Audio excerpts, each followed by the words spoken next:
She's moderating. She's not. I don't need a chair. We have an empty chair.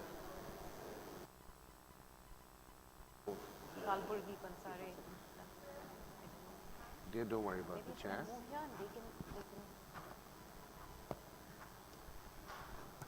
Would you like to fix it?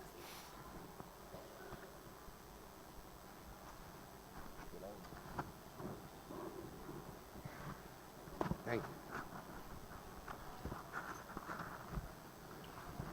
Then we can all just sit here.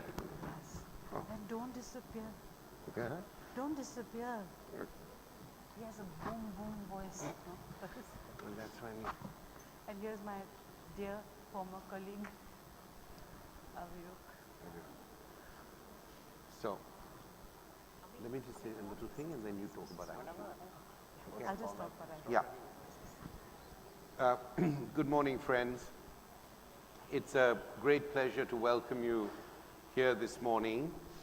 I'm delighted to inform those of you who only know it from the nomenclature of the program of the very close relationship that the Mahindra Humanities Center at Harvard has established with the Jaipur Literary Festival. My role here today is very limited. I just want to talk to you about this collaboration for a minute and about the topic which I proposed, the topic of privacy in law, literature, and social life, which I proposed to my colleagues at the Jaipur Festival and which they so generously adopted as one of the themes of this year's festival. As far as the collaboration between these two institutions go, I'd just like to say that the Humanities Center at Harvard, the Mahindra Humanities Center that I direct, is, I like to say, not so much a center as a crossroads across the university. Our role, as I see it, is very much to encourage bridges between the humanities, the arts, the social sciences, and indeed the professional schools. And I think we have been successful in doing this. And when we found that we created networks across the university, we've started thinking of creating networks outside the university, in fact, outside the US, and the collaboration with the Jaipur Literary Festival is one of those very productive networks. As far as the theme of privacy goes, the pressures on me to suggest this theme were pressures that I felt in several places that I travel, teach, lecture in, and write about. In the States, there was a movement amongst people of color and minorities for what they called safe spaces. And I think this was particularly in relation to the huge violence against people of color, particularly against African Americans, in unsafe spaces, on the streets, or in spaces of carceration, in prisons. And I think this issue, which has become so pertinent of late in the States, there was an earlier phase, now it's become an extraordinarily pressing issue, made me think about privacy and the safety of privacy. Secondly, I was very interested in the whole Snowden issue and all those issues related, the problems related to the media. Then there was the question of people being persecuted in the social media, just as much as the social media was also a site for affiliation and new communities. And eventually I thought, you know, literature and artists have worked on the question of the private, the domestic space, the house, the home, as representative of the world itself. So I felt that this notion of privacy worked itself as a crossroads across a range of disciplines over a long period of time, across a range of institutions. And it's for that reason that this complicated issue, what is private, what is public, what needs to be defended, what, are there public spaces, private spaces in public places, the whole issue of moral policing, as we've often seen it now in India, you know, is that appropriate? What is the nature of its inappropriateness? So these were the sorts of questions I thought that we might throw out to you over the next several days. And this is the inaugural session. I thank you all very much for being here. And I'd like the editor, Madhu Jain of IQ, which is sponsoring this session, to say a few words about the intellectual and cultural front leadership that the journal is providing in India today. Thank you, very kind words. Hello, everybody. IQ, the Indian Quarterly, IQ is just an easy thing. This is the second time we're at Jaipur. We're also, well, part of the Mahindra empire. The publisher is Anuradha Mahindra. And the magazine was, we've just done the 16th issue, which will be out soon. And our, it's a literary and cultural quarterly, every 3 months. And it's really a pleasure to be here. Now, I just wanted to tell you a little bit about the magazine. It was started almost as whimsy and you know, it grew organically. It was literature and culture in a very broad sense. No politics, no economics, but then everything is actually political. Culture is very political. So we look at issues which, for instance, the current issue is on the night. The one before that was rain. It's whimsy, but there's order in this whimsy because you use a topic, you do it very differently. It could be in a graphic form, it could be poems, it could be cinema. It's a different way, and we were supposed to do long form journalism. We started out that way, but there are very few people who can really sustain long form, even fewer people want to read it. So there are longer articles, but it's a quiet space in a very noisy time. And what makes me very happy is the readers, when we started, they said, if we're going to have longer articles, only, you know, people, old people like you are going to read it. But we have young readers actually, young readers, and not just Bombay or Delhi, but from smaller towns who want to collect the older issues. And privacy is a wonderful subject. I wish we had thought of it as one of the themes. And anyway, I hope you read the magazine and say thank you. Thank you, Madhu. Thank you, Homi. The scope of this subject is naturally vast, and we don't quite have the time to get into many of the things that require getting into, but hopefully what we will attempt to do is talk a little bit about, all three of us are journalists. Samant is a journalist, Aviruk is a journalist, I'm a journalist. So hopefully what we're going to try and do is talk a little bit about some of the concerns, some of the questions, some of the issues that as editors, as journalists, reporters, we have grappled with, we continue to grapple with. There is a separate session on privacy laws, so we are not going to delve into that in too much detail, but just maybe talk about the lived experience of negotiating with privacy, other people's privacies, and just that private space, and how that sort of manifests in our work. I think that's what we're going to try to do. I'll be moderating. Samant has written a wonderful book called This Divided Island. Aviruk has written Arushi recently. They've written other books as well, but these are their latest books. Both the books have quite a lot of material that one could discuss under this subject. But we're also going to try and talk about their reporting experiences in general, not just the book, but the books are likely to come up. So if you haven't read the book, Arushi is about the case of Arushi Talwar's murder and the aftermath, and how essentially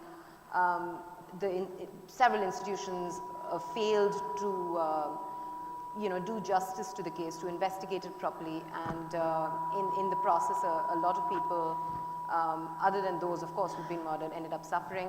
And Samanth has written this Divided Island, which is about post-war Sri Lanka, and he's written it as a travelogue, but essentially he, through the stories of individuals, he tries to make sense of what's been going on in Sri Lanka and what is going on in Sri Lanka now, after the war has ended. So with that little introduction, I think I'm going to begin. I'm going to start by asking a very fundamental question, not even as journalists, but as people. What might be some of the things, very quickly, that you would quintessentially consider private when it comes to you and when it comes to other people? And personally, has this idea changed for you over time? Samanth, you could start maybe. I mean, that notion is intangible in a way. I think each one of us would consider different things private about our lives. I think we're all, I think certainly you and me are of a generation where in the course of sort of the last 20 years or 25 years, as we have sort of grown up, the notion of what can be exchanged in return for our privacy, what we get in return for our privacy, has widened. And I'm talking primarily, I mean, although not about journalism, but primarily about the internet here, where 20 years ago, the idea that some company would sort of give you free things in return for just basic information, some sort of information about you, about your tastes, about your choices, that was completely alien. It has come to the point now where we don't even think, we think of Gmail as a free service. It's not a free service. There is a cost. You're not paying cash, but there is a cost to it, and the cost is your privacy. There is a certain amount of, you are letting Google into your life in return for getting free email. Now, that notion is new. It's still relatively new, and it's still sort of, we don't think about it often enough. And so the question of then, do your tastes constitute private details? For example, if you have exchanged emails with a friend about a vacation to Vietnam, and subsequently, Google pops up ads on the right for saying that, these are travel packages that you can take, is that private? And it's difficult to tell. I mean, there's no yes or no answer to this. I don't mind telling anybody that I'm considering a holiday to Vietnam. So in that sense, it's not something fundamental about myself that I would guard. But at the same time, I've given it away without explicit consent. Yes. So I think this notion of explicit consent is central to the imagination of privacy as a concept. Yeah. So, yeah, interesting. I just want to take off from where you left off, Samanth. To me, it's a bit of a surprise if we realize only now that there's a cost to anything that any information that you provide. You see, journalists have been doing it for centuries now. There is no logical reason why I should even tell you my name unless I see a self-interest. This is something that we've been doing, in our jobs all the time. But somehow or the other, someone comes up and says that, that this is, but it isn't really that new, in the sense that, this has been happening for some time now. The self-interest is central to our work, in a way, the self-interest of the person we're interviewing. That said, the larger point here, I think, is, I like his definition overall, but the larger point is, if you are in a public space, or if you are a public figure, then the rules of privacy for you change slightly. How do you define them? There are no clear rules in one sense. So really, for myself, I bring it down to a couple of things. I try and work out whether what is being exposed or what is being talked about is reasonable and verifiable, and then put out the stuff. If these two things fall in place, then the notion of stuff like public interest or otherwise, those things follow from there, in my view. If something is reasonable and true, it is after that you come to the stage of whether putting it out is in the public interest or not, or whether it is merely something the public is interested in. That's the journalistic call that you make, when we talk about that space. Yeah. Fair enough. Since we've moved on to journalism, I think the first thing that comes to mind at least for me, and I'm sure for a lot of my other colleagues as well, when we speak of privacy in journalism, is the safety of the subjects and people we interview and people we are writing about. Now again, in this divided island, you, like I mentioned before, you've chosen to tell the story of post-war Sri Lanka through the stories of individuals. And this is a concern, the concern of safety of your interviewees keeps coming up time and again when you write about this character called M, who is not named in the book. There's a moment where somebody walks up to you very casually and says, your phone is definitely being tapped, and suddenly you're thinking about all those people you've been talking to on the phone. It even comes up in your acknowledgements. I believe it's the first or second line in your acknowledgement section. What sort of, how did you make decisions when you're writing about, you know, a country which is still, which may not be strife-torn as it used to be, but is still sort of on the edge a little bit?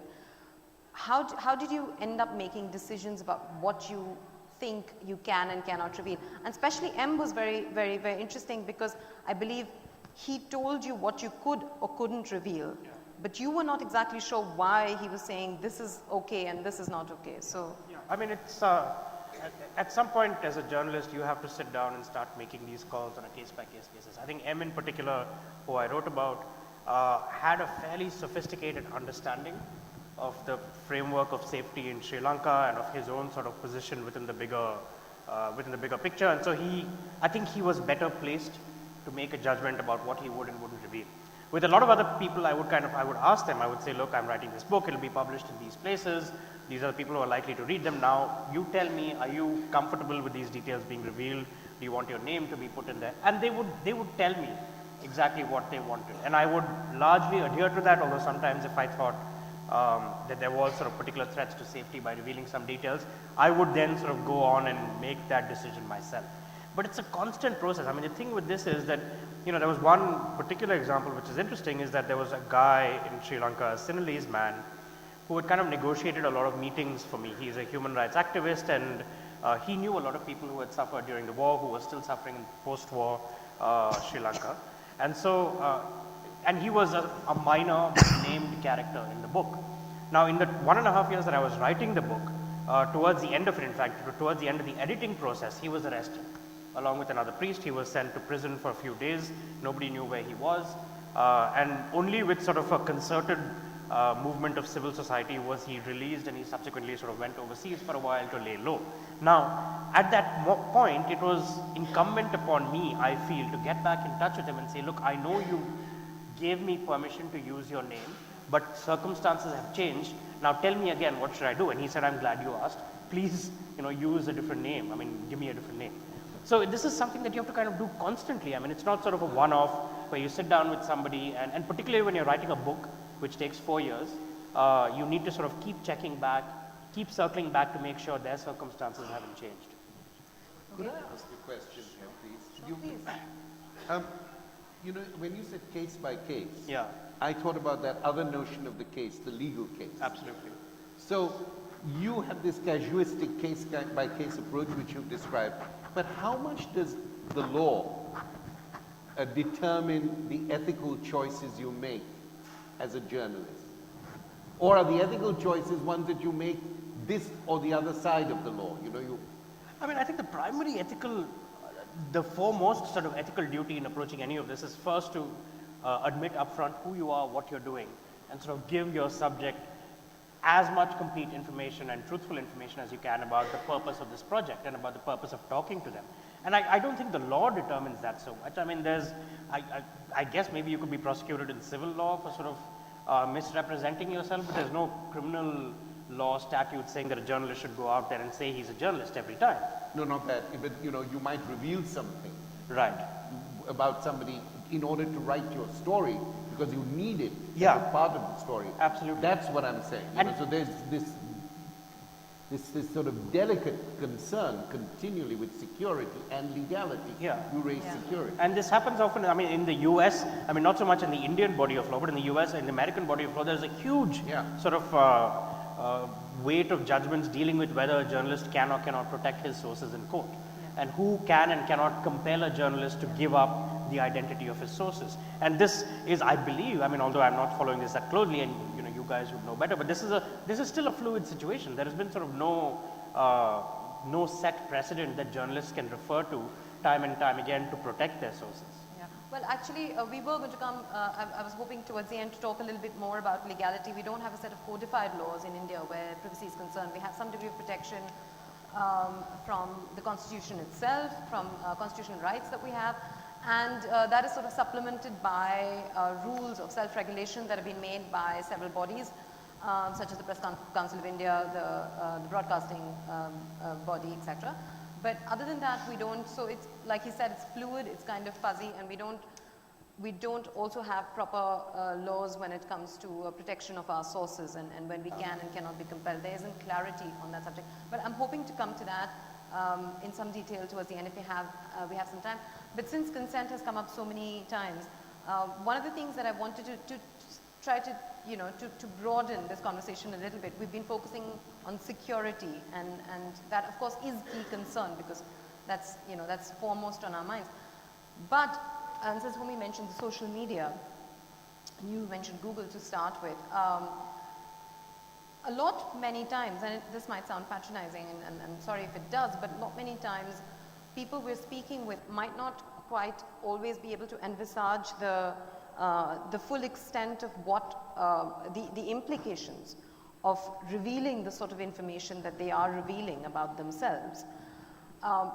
And that can be a sort of tricky situation, that's the gray area, because when we talk about consent, sting operations are on one end of the spectrum, and that's a debate that's still wide open, but there's been a fair bit of discussion about the ethics of sting operations. But in that, there's also a vast amount of gray area. And just to give a very quick and small example, I was reporting in 2014, I was covering elections and I was doing stories on the fly. And I was in Trilokpuri, which is this area in Delhi which was hit by the riots in a really bad way in 1984, and every single time there is general elections, 84 riots come up. So I was in the area, and there are not too many families of victims of the riots still living there, but I went to the couple of homes that are still there to try and ask them how important is this issue to them. And what they feel about the politicization of the issue every time there is a general elections. And what I found was something entirely different. VHP had set up a lot of camps over there, and there's a very different kind of polarization that was going on in Trilokpuri.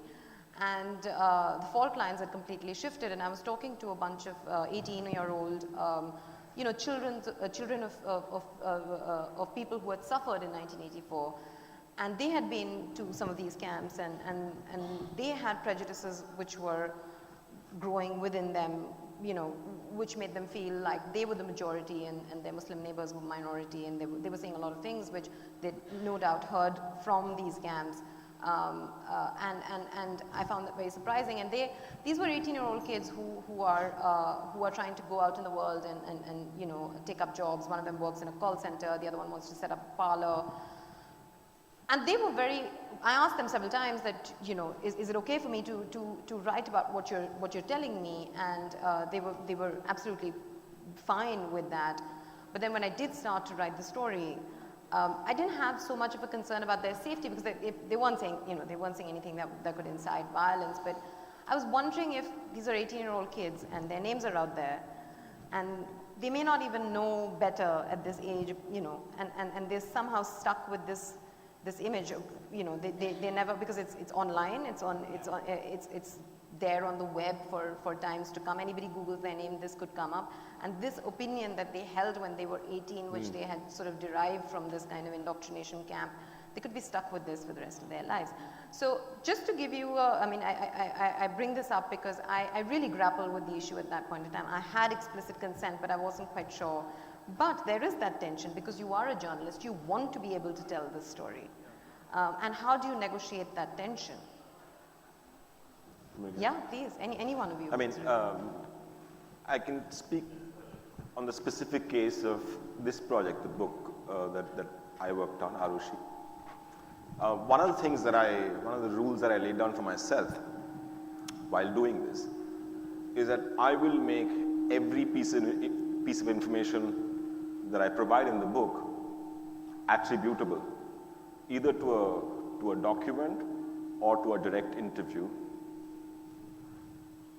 having got the consent of the interviewee. So a couple of things arise. I'm glad you mentioned the part about, does the subject really know the implication of what you're saying? This is not in my work, but one of the narratives in the Arushi case is that one of the victims is a servant who is about 45 years old, is from Nepal, and he too was a victim. Nobody thinks of him and stuff like that. That's one line of writing that's been going on, and it's fair enough, completely fair. The thing about this is that once the case gets over and once the Talwars, that's Arushi's parents, are convicted, there are people who go back to Hemraj's family and ask them, so, has Hemraj finally got justice? And this is a family, let's recognize this, of not very high education, staying in remote places in Nepal. And they said, yes, finally, yes, we do have justice. However, if you believe the narrative provided in the court, Hemraj is first and foremost a rapist because Arushi was underage when the incident happened. And the allegation is that she and this gentleman were engaged in intercourse. The family, I do not think, grasps this too well. They go out and say, well, justice for Hemraj. But justice for Hemraj, what does that mean? It means first believing that he is a rapist and then a victim. There's a second part in this. So this is one side of it. This is somebody who is not very well informed, not very well aware of, I think that's exactly the point you were talking about, right? The other part is someone who is entirely on top of things or thinks they are. In my book, I carry a verbatim interview with the judge who passed this judgment and wrote out this very flowery conviction. And I go to Allahabad and I explicitly tell him, I'm a writer and journalist, I've been reporting on the case. He knows me as a reporter on the case for some time. And I said, look, my book is incomplete without an interview with you. So to that extent, what you were saying, Samant, is that you must make it clear that you will be using the material that's given to you in any way, shape, or form which you think is appropriate. And here the question of fairness does come in, absolutely. But I am now talking to a person who has actually written a judgment. So in my view, intuitively I'll say, well, the person must be knowing what he's talking about. So the case-to-case basis of that reportage, in this case, becomes clear to me. So I report that interview verbatim. Shamlal and his son tell me two things which are very important. One, that even before the defense began its final arguments, they had started writing the judgment. The word they is important because it was not just the judge writing it, but he was being helped by his son. This comes out in this interview. It may be argued that is it correct to take him into confidence that way and then put this out? But here comes the question of public interest. Are we all right? Are we all right for judges to write judgments before people are given the opportunity to make their case? Are we all right? As a litigant, how is it possible? That who is it that I'm addressing then? Is it the man who presides over the court, or his son, or his daughter-in-law, or his mistress? How is he being helped by somebody else? Are we all right with this? Either we are all right. If we are all right, I'm throwing this open. If this is fine with everyone, then every litigant should know this. And if you're fine with it, then why the hell do we have the process of summation in the first place? The courts are under pressure already. Cut that part out. Just say submit. I've made up my mind. Here's your judgment. And my son will write it. But make all of this public. That really is a point. Sorry, I just saw the movie Talwar. Yeah. And you've really written this extraordinarily detailed book in a very difficult circumstances, and I appreciated that. But The judge asked his son, what was the, how was the son drawn into this? Precisely, my question too.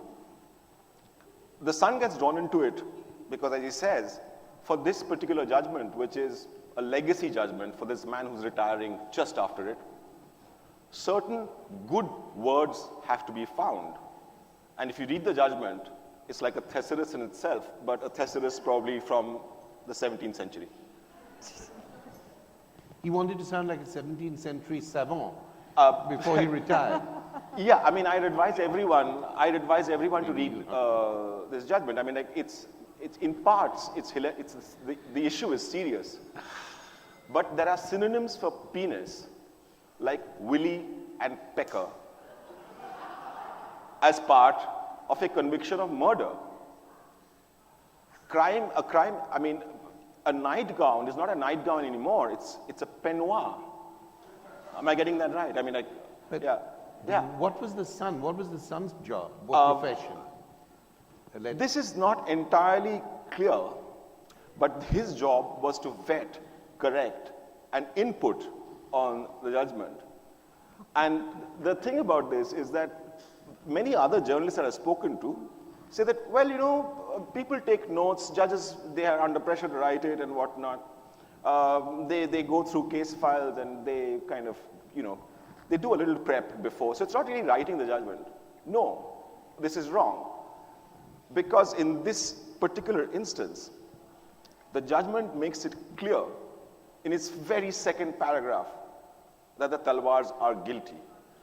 And the son admits that he and his father wrote the first 10 pages particularly carefully.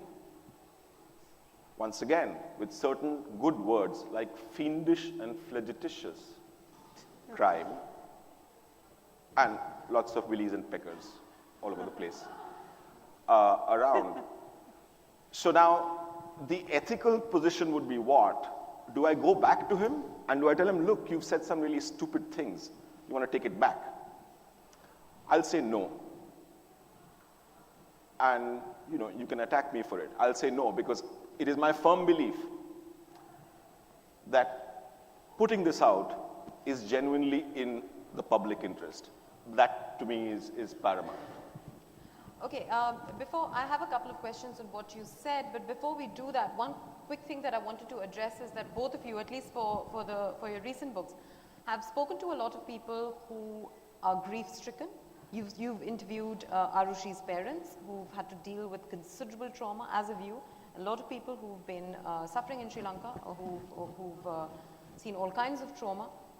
How do you negotiate this space? Because speaking about trauma can be both traumatic, further traumatic, and also cathartic. So how do you negotiate this space? It's a very tricky space for a journalist to negotiate. As somebody who's also reported from Kashmir, I've found myself to, you know, I've felt very insensitive going out there and asking people questions, but at the same time, like you said, public interest that's playing in the back of your head that the stories need to be told. At least one hopes that's the position one is operating from. So how is this different from maybe other interviews that you would conduct where you feel freer to prod and, you know? Look, in this case, I mean, it's best told through a specific rather than a general. Yes. In this case, there's something interesting that's at play, which most of us don't realize while reading about it, which is that you were speaking about the grief of, say, people who have lost a loved one. In this case, they are being accused of killing the same person they loved.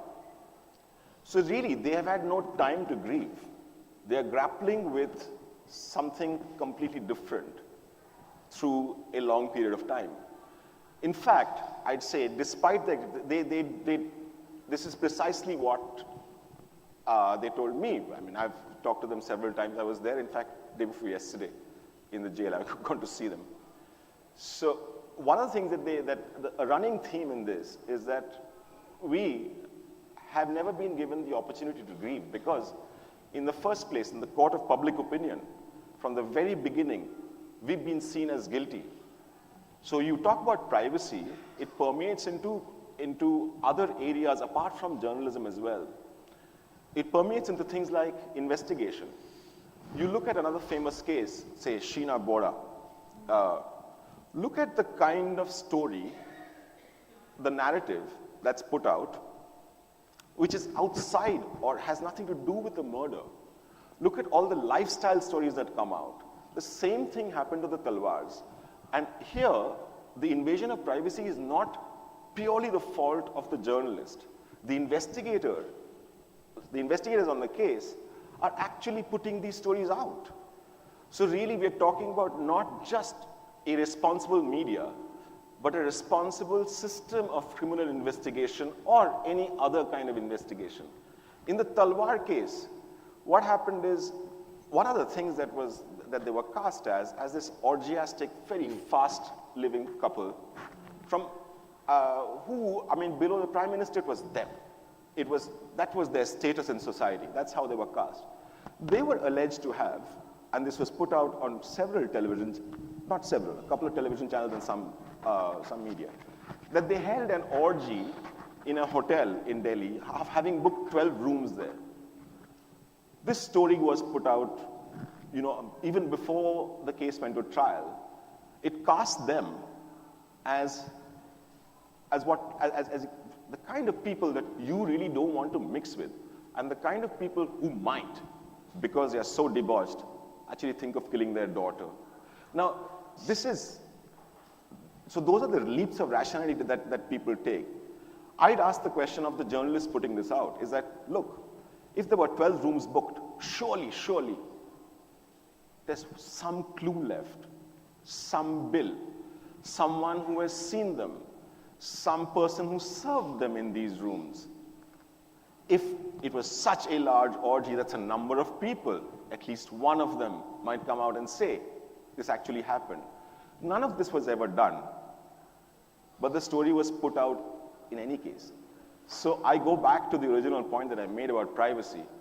If it is verifiable and reasonable, it's only then that we talk about whether it's appropriate to put out or not. Let's get that part right first. Let's get the basic thing right first as journalists. Fair enough. But even before we go to putting out, would you like to say anything about just the act of interviewing people who have been through trauma? Was that? Yeah, I mean, it's never easy. Look, I mean, in Sri Lanka, I had the one advantage that I had was that I was working on a book. And so this meant that I could kind of revisit people. Yeah. I could kind of allow their initial trauma to maybe settle a little, or for them to get used to me before they started talking about their lives. I had time on my hands. The worst part of it is when you're working on a newspaper or a magazine article, where you have sort of 25 minutes with somebody for them to tell you about their loss. And it's really hard, and there's no easy solution to it at all. It's lampooned constantly. I think there's a sort of a famous phrase that a journalist is supposed to have uttered during an assignment in Africa, in a refugee camp, where he went out and shouted, "Has anybody here been raped and speak English?" And it became sort of the quintessential encapsulation of the journalist's insensitivity in such surroundings.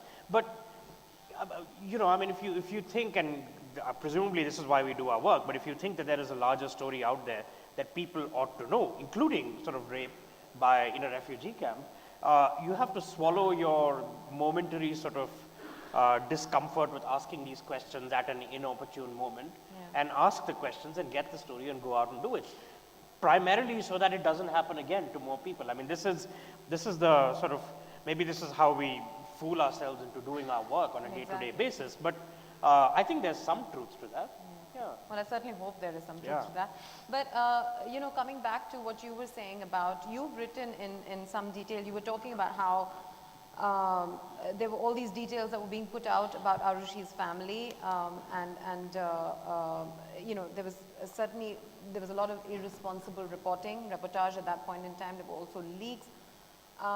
It's one thing to obviously talk about ethics of media on a panel like this, but then when you talk to reporters out there, many of them don't even have the luxury to be able to decide what they should and shouldn't put out. Like you said, if there are people from within these institutions leaking out those details, if X reporter doesn't carry it, Y reporter will, and then X reporter will have to go back and explain why he or she doesn't have those details. most of a lot of journalists actually, and I'm not saying most only because I do not have figures on this and it's not verifiable, but a lot of journalists are not even aware of what PCI guidelines, etc. Tell you.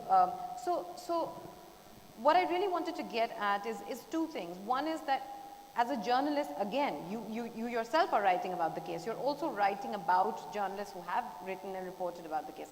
How do you make sure that you pick the details that are not gratuitous to the story, that are important to the story? That's one thing. And again, Samant, also to you, while there's clear public interest in putting out stories, human stories that are a testament to the failure of justice, failure of institution, narrative journalism, especially when you're writing a book or when you're writing long form, provides many more details than maybe seen as strictly necessary. That is the very format, right? You're writing about prejudices of people, weaknesses of people, failings of people that you are interviewing. And in many cases, we speak about consent, many cases interviewees perhaps are not even aware of what they are actually revealing to what Diana Athill had called the cold beady eye of the journalist. And in a space like that, does the line between journalist and voyeur get fuzzier when you're adding flourishes? Of course, you can argue that to get to the truth, mere facts are not enough. And that is a very valid argument, at least to my mind, or maybe like someone said, it's just something we tell ourselves to keep doing our work. But how do you negotiate that? How do you walk that line?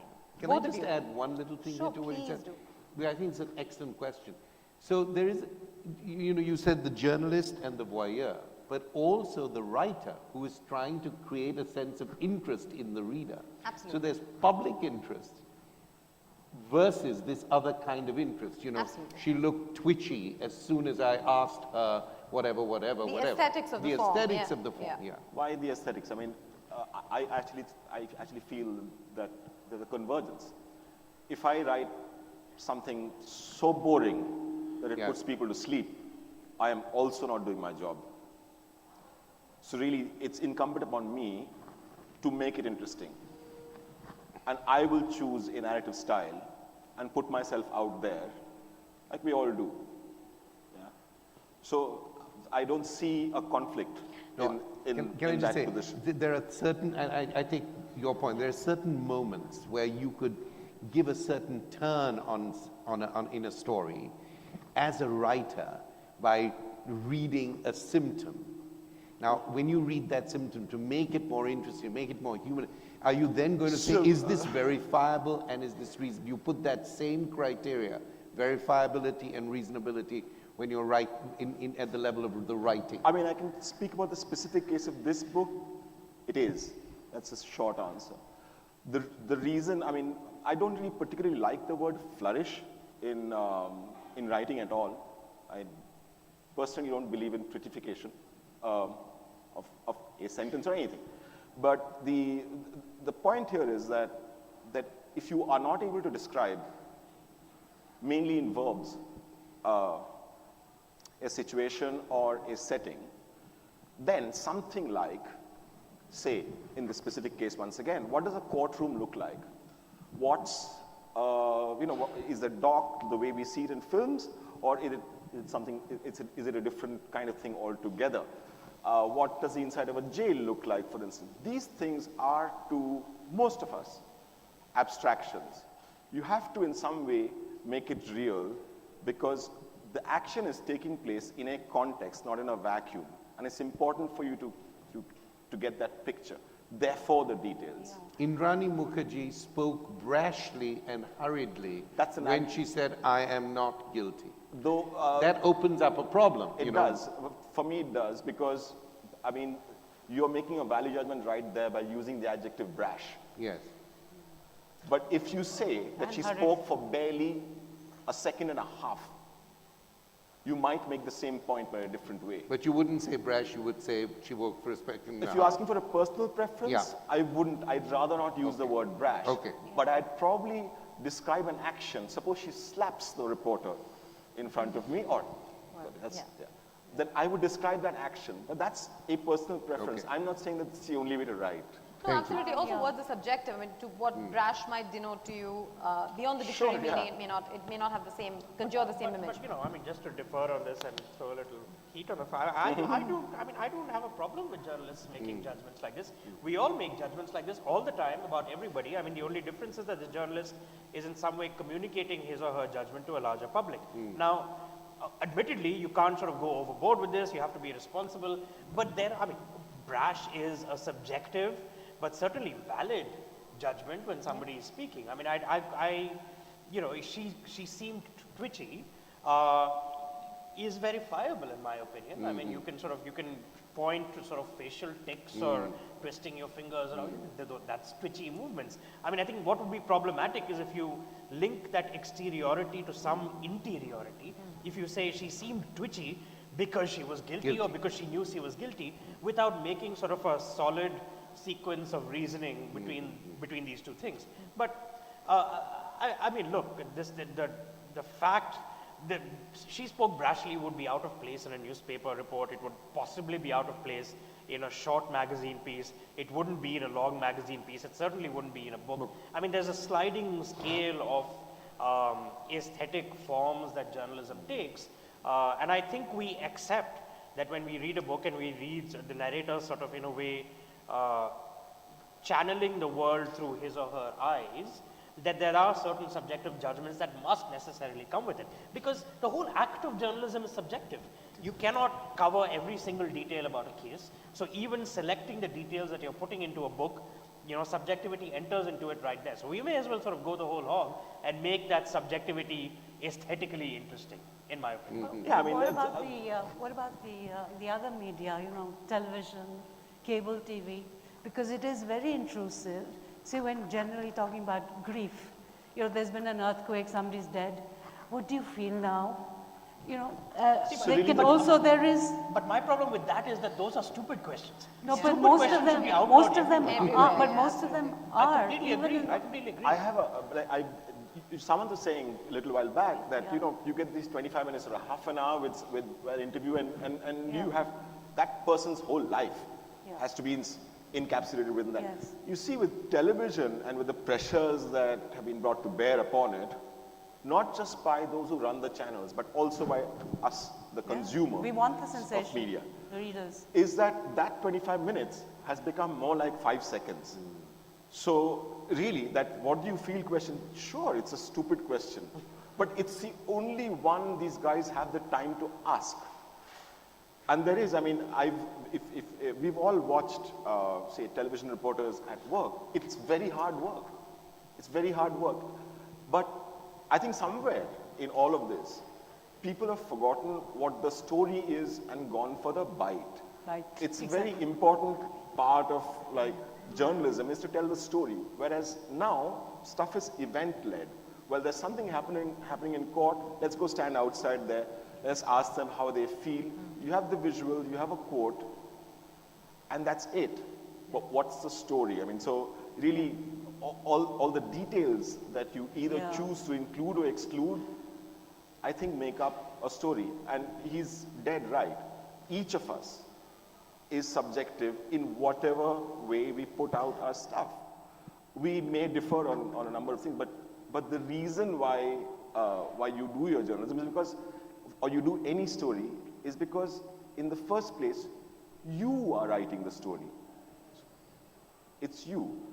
That's what makes any piece of journalism or a book or whatever unique. Yeah, actually, So sorry to interrupt subjectivity you. is sort of built in. Yeah, that's something that I want to take further, this idea, especially in long form or when you're writing books, etc.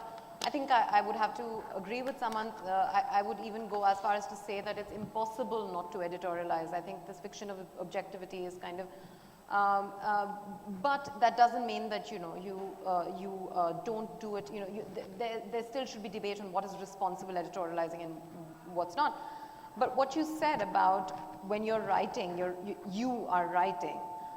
I wanted to ask if when you write yourself into a narrative, there are two ways of doing long form, of doing books. One is where you keep yourself out of the story, and one is when you make yourself a part of the story. And there's been a fair amount of debate on whether the New Yorker way is correct or whether, you know, the new journalism way is correct, etc. But in doing that, in writing yourself into the narrative, do you also volunteer your own private space? And does that perhaps make you feel like less of a voyeur because you're also in the story and telling people what exactly you were up to while you were reporting the story and letting people judge? So I swing both ways on this one. As do most of us, I suppose. I think most of us would have, you have written yourself into this narrative, but I'm sure you've done a lot of reportage where you haven't, right? I mean, I think it's relatively easy to judge sort of when it's appropriate and when it's not. I don't think I've ever had a problem where I kind of sat down and wondered, you know, how much of myself should I insert into it? I mean, part of it just comes naturally when you're writing. In a book, certainly. I mean, look, if something is preoccupying you, if there are sort of ethical dilemmas within you, I think you just need to be sort of open to accepting that and then sort of present them fairly transparently. I mean, there's this moment in my book where an interview subject, again, grief-stricken, although his grief is 20 years old, but he has shrapnel in his thigh, he still limps, he has memories of sort of his nephews being killed in front of his eyes. So he asks me, he says, what will I possibly get out of talking to you? I mean, I don't mind it, but I've talked to other journalists before. This in no way helps my situation. And, you know, there was a moment when he asked that question where I had to admit to myself that really writing this book would in no way help his material situation. He would continue to live exactly as he has lived for the last 20 years. Now, what I could have done is skipped. He did talk to me eventually, and he gave me an interview. And what I could have done is skip directly to the interview. But I thought that moment was interesting. I thought that the sort of sentiments it brought up within me, my own sort of dilemma, my own, frankly, self-disgust at that particular moment, sort of feeling like a parasite, feeding upon this man's story.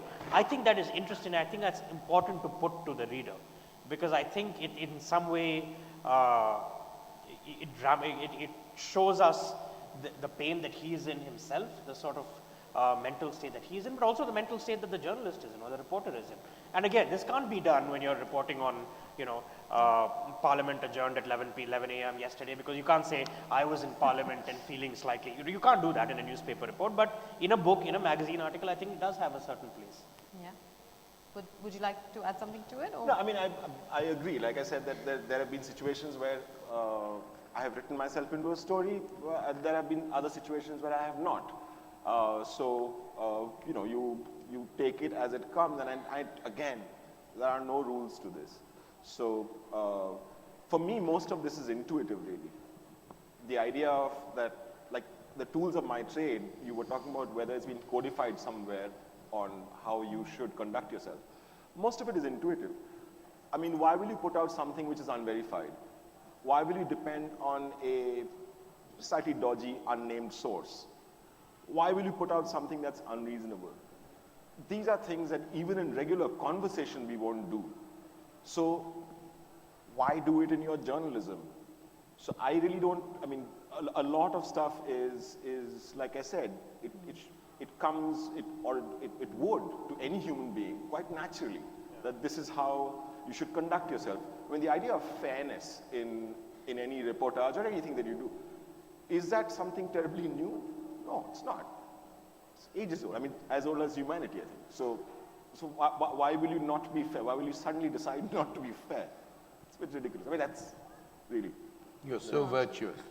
No, you're not. You are virtuous. No, I'm saying because you know, because in a way you're aware of this. No, but of course you're aware. That doesn't necessarily mean that you do but it. you know, no. I'm, you know, the fact is that institutionally, even now, innuendo, gossip, rumor has become so widespread in making something readable. I don't in any way, but I'm just saying it's become part of the style. So it's just a redefinition of fairness. Yeah, Redefinition of fair. No, yeah, but the journalist is also a celebrity now. Yeah, He exactly. never was. That's a good point. When I joined the Statesman You years were, Madhu, what are you ago, talking about? when I first joined Yeah. Statesman 7 years, we never said I. We didn't have bylines, and the pronoun couldn't be first person used. pronoun. No, but that's common practice even now in a newspaper story. In a newspaper, I don't think any newspaper No, journalist. there were no bylines. I'm saying No nobody- bylines Yeah. is interesting. No. But The Economist doesn't have But that. the Economist journalist still doesn't have is a celebrity now. No, but then I think putting a byline is in some way it makes you, it holds you responsible. It's a good responsible thing. to- I There's agree some with, accountability I there. totally agree with you. Yeah, absolutely. And it's yeah. platforms like this, I suppose, that make us celebrities, if at all. But I don't think we have much time to carry on this conversation. There's a lot more to be spoken about. I will quickly just talk about the laws because that's something that Humi brought up early on and we didn't get much time to discuss. There are two paths to law. One is codified, statute of privacy, which we don't really have, and then there's self-regulation, which is kind of weak in India. Again, you can argue both sides about whether it's good that we have a set of practices laid down or not. We are able to take a lot of calls on the fly, like you mentioned, when people go with a camera, with a mic and say, how do you feel right now? And that's not the kind of reportage that you are taught to look up to or whatever. But a lot of people don't have choices. Virtue is also a luxury in our profession. And we may have been privileged enough to be able to take these calls. A lot of people don't get to make these calls. But what I did want to ask is, putting ourselves in the dock and trying to look at it from the outside, you write about people who deliberately, who knew better, who should have known better. There's no reason for us to believe they didn't know better, but had a field day where insinuations, innuendo, rumors were concerned in the aftermath of the Arushi murder case. All of us have kind of faced this kind of scenario. Many pieces that we end up writing, there may not be. What we've also discussed on this platform today is pieces where there's absolutely clear-cut public interest, both in the case of Sri Lanka, the Sri Lanka war and the Arushi murder case. There are many pieces that you will read, you will write, you will edit, you will commission where you're not exactly sure what the public interest is, but we don't just write about that kind of stuff. Is this regime, do you feel that this is adequate to protect subjects and interviews that we write about? And what are the repercussions exactly of the law being fuzzy for both the interviewers, for both journalists and subject? I mean, on the one hand, we have criminal defamation, which is still a thing in India, but where privacy is concerned, the laws are very, very fuzzy. Any thoughts on that? I mean, I think, by and large, I think, I mean, if you look at the bigger picture of sort of a century or more of sort of what we call public spirit in journalism, I think this regime has worked fairly well in the sense that the laws, only intrude in sort of the most extreme cases. By and large, self-regulation is important. Newsrooms and institutions sort of build a culture of responsible journalism. I think in some part what has happened here in India particularly is that the institutions have failed in that context. And it's difficult, and I would not at all ever call for sort of the state to step in and make sure the institutions, pull up their socks. That is not at all the solution. I think the solution for all of us is here actually. It's for all of you to stop watching Times now. That is the solution. And vote with your wallets. Absolutely. And the minute we start doing that, there will be sort of repercussions from advertisers, ratings will dip, and you will start gravitating towards journalism that is important and interesting rather than just noise. The and I think we nation don't do doesn't enough need of to that. know. Yeah, we don't do enough of that. But that has been the elephant in the room for those of us who live partly at least in India and who are saturated. That has been the elephant in the room. Somehow, I mean, there must be some model here to get the market to vote with their feet and their wallets, because that is the only way we will encourage, please buy IQ, please turn off Times now. These are all important things. I just want to make a small point here, which is that, you see, English television, as it is in India, news television, makes a minuscule part of the actual viewership. Okay? So really, the impact of the nation repeatedly asking questions is far more limited than we imagine it to be. It's us sitting like this, speaking in English, and stuff like that, who believe that, whatever the nation does believe or does not believe. So the point here is that let's not overstate that case either. Perhaps we should, make our choices about whether Times Now or IQ. We should.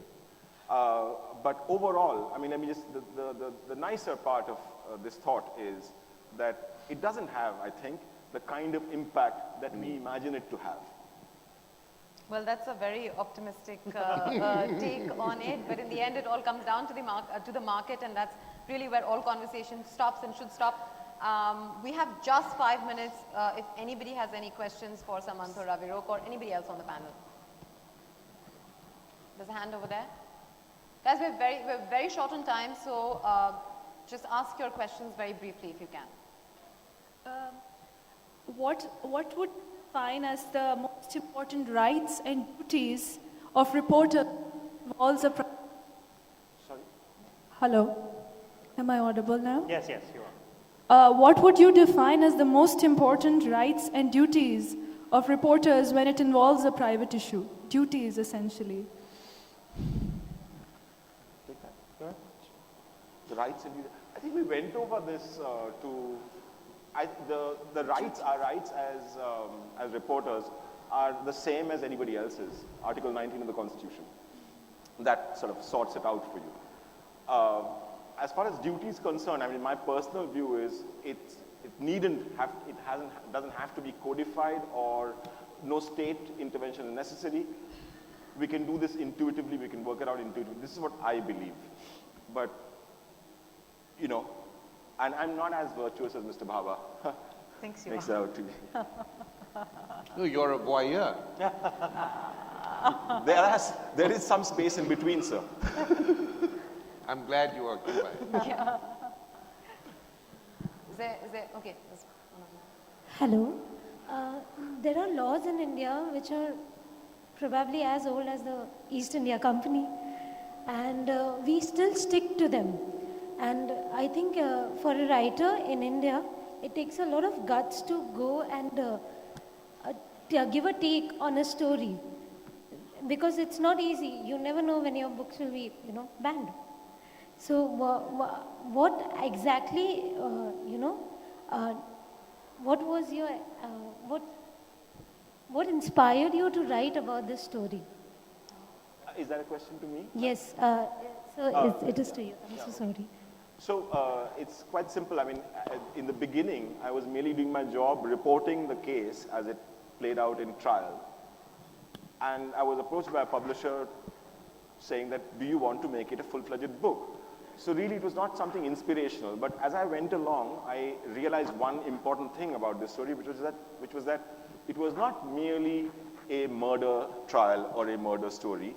It was a story in many ways about India and what it looked like from the ground, who we are, where we were going, what our institutions like, and stuff like that. So in part, I mean, I hope that answers your question. I think one more question is all we'll be able to take. Okay, you have the mic over there. So I was very interested in listening to this because not just writing, I work with talk about a patient's how he or she feels when they're diagnosed and their story of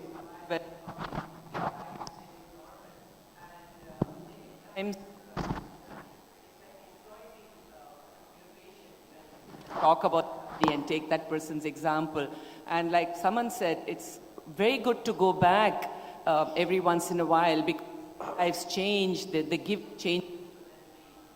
Many patients are now back at work, or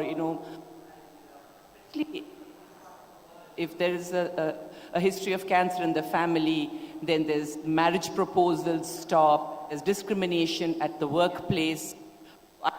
It resonated very well with me what we were speaking just now. thank you. That's all we have time for. Thank you for listening to us. Thank you, Homi. Thank you, Madhu. Thanks a lot. Thank you. We wish to thank our speakers, Madhu, Homi, Pragya, Samant, and Aviruk, and our sponsors, Indian Quarterly Magazine, for this session. Our authors, Aviruk and Samant, would be available to sign their books at the book signing area.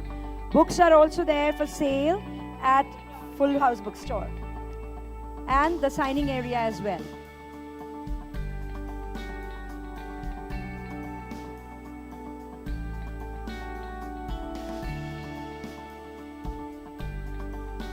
Books of our authors, Aviruk and Samant, are available there at the book signing area. And you can even buy the books from the Full House bookstore.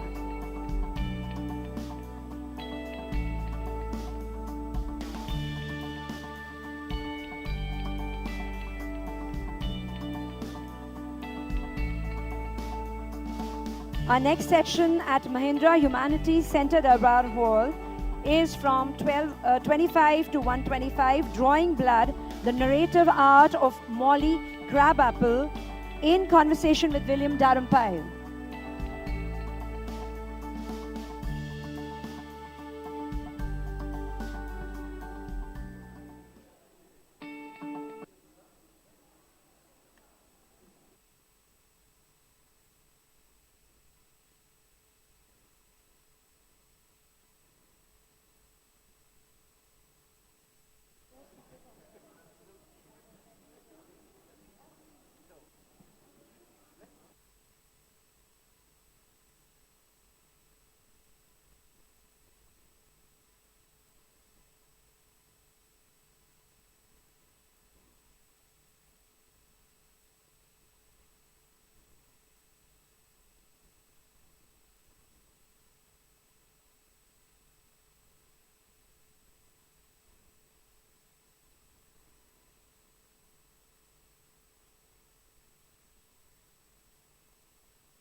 The humanities makes us ask the big questions. What's it all about? What's the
working? Can we request that you all please be seated? We're going to be starting very shortly.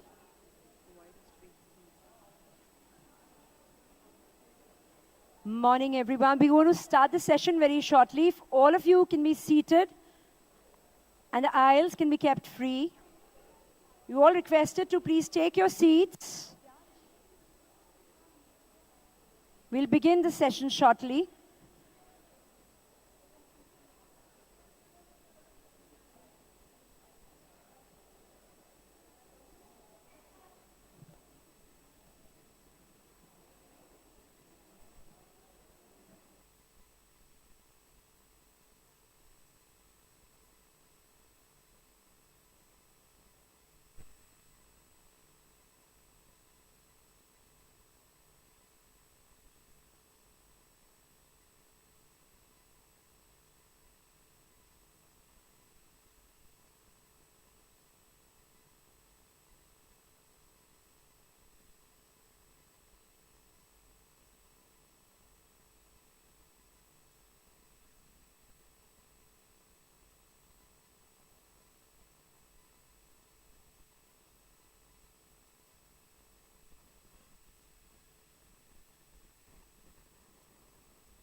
Good afternoon, ladies and gentlemen.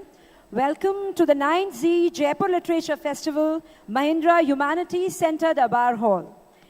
We are about to begin our next session, which would be Drawing Blood, the narrative art of Molly Crabapple. Molly Crabapple in conversation with William Dharampyle. This session is sponsored by Avid Learning.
Our sponsors are Title Partner Z in association with Rajnigandha, Silver Pearls, powered by Airtel. Our venue partners, Google, Ford, Mahindra Humanities Center. Supporters are Aga Khan Foundation, Dettol, Banega Swachh India, official cause of the festival, Amity University, university partner, Dove Rajasthan Tourism, British Council, the Jetty, Glenlivet, Amway, Kotak Mahindra Banking Partner, AU Financiers, NH Health Healthcare Partner, Jan Michalski, Coca-Cola Beverage Partner, YPO, WPO, Kingfisher Good Times Partner, Dickey Palace Hotel Venue Partner, and we are here. We were just waiting for William. Welcome, sir. like a necklace?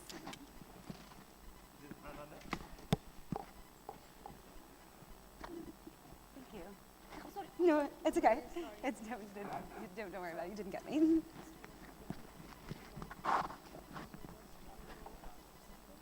Perfect, yeah.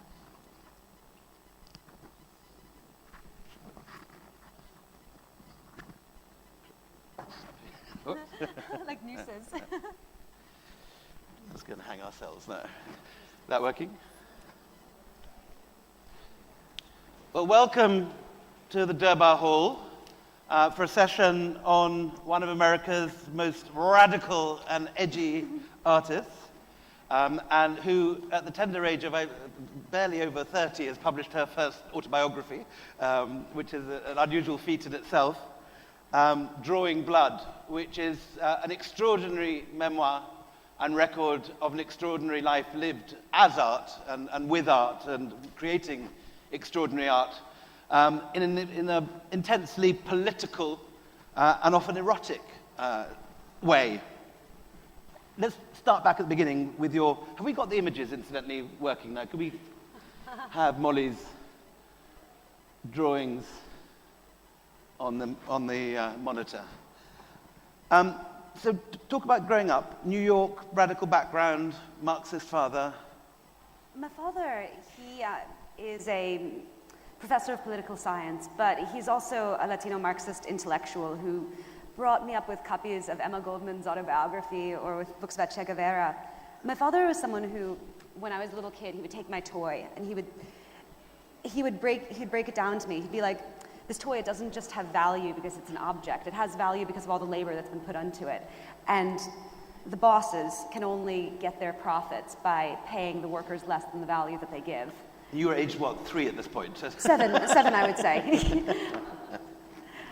And my mother is an amazing, amazing illustrator. She draws probably like I would if I was a better person. And she raised me to both think of art as like a blue-collar practical craft and also to kill all of my childish mistakes. She'd be the one being like, no, the sky is not just a blue line at the top of the page. You have to make it go all the way down. And you really first started drawing, though, in Paris after school, on your first trip to Europe? I developed my style in Paris. When I was 17, I had the opportunity, most amazing opportunity, to work at a bookstore in Paris called Shakespeare and Company, where in exchange for maybe a few hours of rather incompetent labor... Describe the ambiance of Shakespeare and Company. Oh, Shakespeare and Company. It's the spiritual cousin of the JLF. It's an English language bookstore in Paris. It was established in the 1950s, right out of World War II, by this amazing man named George Whitman. And it has, all the original edition of James Joyce, all of the great books, but it also had a motto. And the motto was, "Be kind to strangers, for they may be angels in disguise." And so because of that, he would invite all sorts of artists and writers and just sort of wayward kids like me to come and to live there. And actually living on the premises and, yeah. Exactly. There were bunks that were hidden below the books. And at that time, George was quite elderly, and there was something about it. It had this faded glamour of Miss Havisham's wedding dress, would be how I would describe it. And people encouraged to sort of sit down and sort of move in and read the books as long as they put them back. And, exactly. And because I had a lot of time, because I was only working a few hours a day, I spent all of my time drawing. I just drew and I drew and I drew. And this is right in the center of the city, near Notre Dame. It's the most gorgeous place. If any of you ever go to Paris, you will feel and enjoy JLF, you will feel very much at home in Shakespeare Company. It's a wonderful, rambling place. And George's daughter actually runs it now. George passed away a few years ago, but his daughter runs it in the same spirit of generosity and in the same spirit of radical eccentricity and devotion to beauty. And they have a small literary festival, which I've been to once. And then, were you publishing your drawings at this point, or was it just private? It was just private, and then also a way to hustle money. I was always completely incapable of being like a good worker, basically. And so I was always thinking of sort of scams to get money, or ways to get money. And one of the things that I would do is I would draw people's pets and children. I would, for money, I would like draw on the street, or else I would put up flyers at all of the little delis and be like, $10 and I'll draw your cat. I always saw art as this way that I could sort of carve a strange living for myself. And the images that we're seeing now, with this very distinctive style, was that already, the origins of that already there in your... Oh God, yes. Yeah. I mean, when I was drawing on the road at 17, I needed to implement that even if I lost it, I could buy another one anywhere, even like a little desert town or something. And so I used pilot pens, and just simple rollerball pilot pens. They can look almost like Donald proper Trump's pen and just ink. come up on this one. Oh God, so shall I tell the story of this? Quickly break from the narrative to tell Donald Trump. When I was in Dubai I was in Dubai last spring doing an article about the repression of construction workers there. These men that are building these great museums, and they're building the great buildings of the future, and they're getting paid like $150 a month, and they're being arrested if they strike. And so I was doing a piece, and I was able to talk my way into Donald Trump's press conference, and I found out that these guys that were building his luxury golf courses were making $150 a month. And because it's Dubai and because it's so censored, you're not allowed to ever call people on anything like that. But I didn't know that. I'm just a horrible little rude person. And I got up at the end of his press conference and I raised my hand and I said, Mr. Trump, you say that you're building the most luxurious buildings in the world, but the guys that are building them are making $150 a month. Are you satisfied with that? And I nearly got thrown out. I've never... Did he reply? Or? Oh, no, he didn't reply. His mouth had shriveled really, really small because he was so angry. And then I was yelled at. They told me that it was not an appropriate question to ask. Did you get close to that hair? Did you I did. take in the Trump hair? I tried to analyze it. As an artist, I thought that I would have a unique insight. I could, see sort of the tucks and wraps, but no, it's a mystery to me. I think some sort of great beast hides underneath it. Is it a toupee? I mean, is it real? Is it? It was really hard. I feel like maybe he has like one side that's very, very long, and then there's sort of like a basket weave mechanism around it. Sorry, so anyway, back to, we'll leave Donald Trump, we'll come back to Donald Trump. And what sort of artists were inspiring you? I mean, when I look at your work, I see a lot of Ralph Steadman, the kind of jagged lines and the scratchy writing. And like oh, God.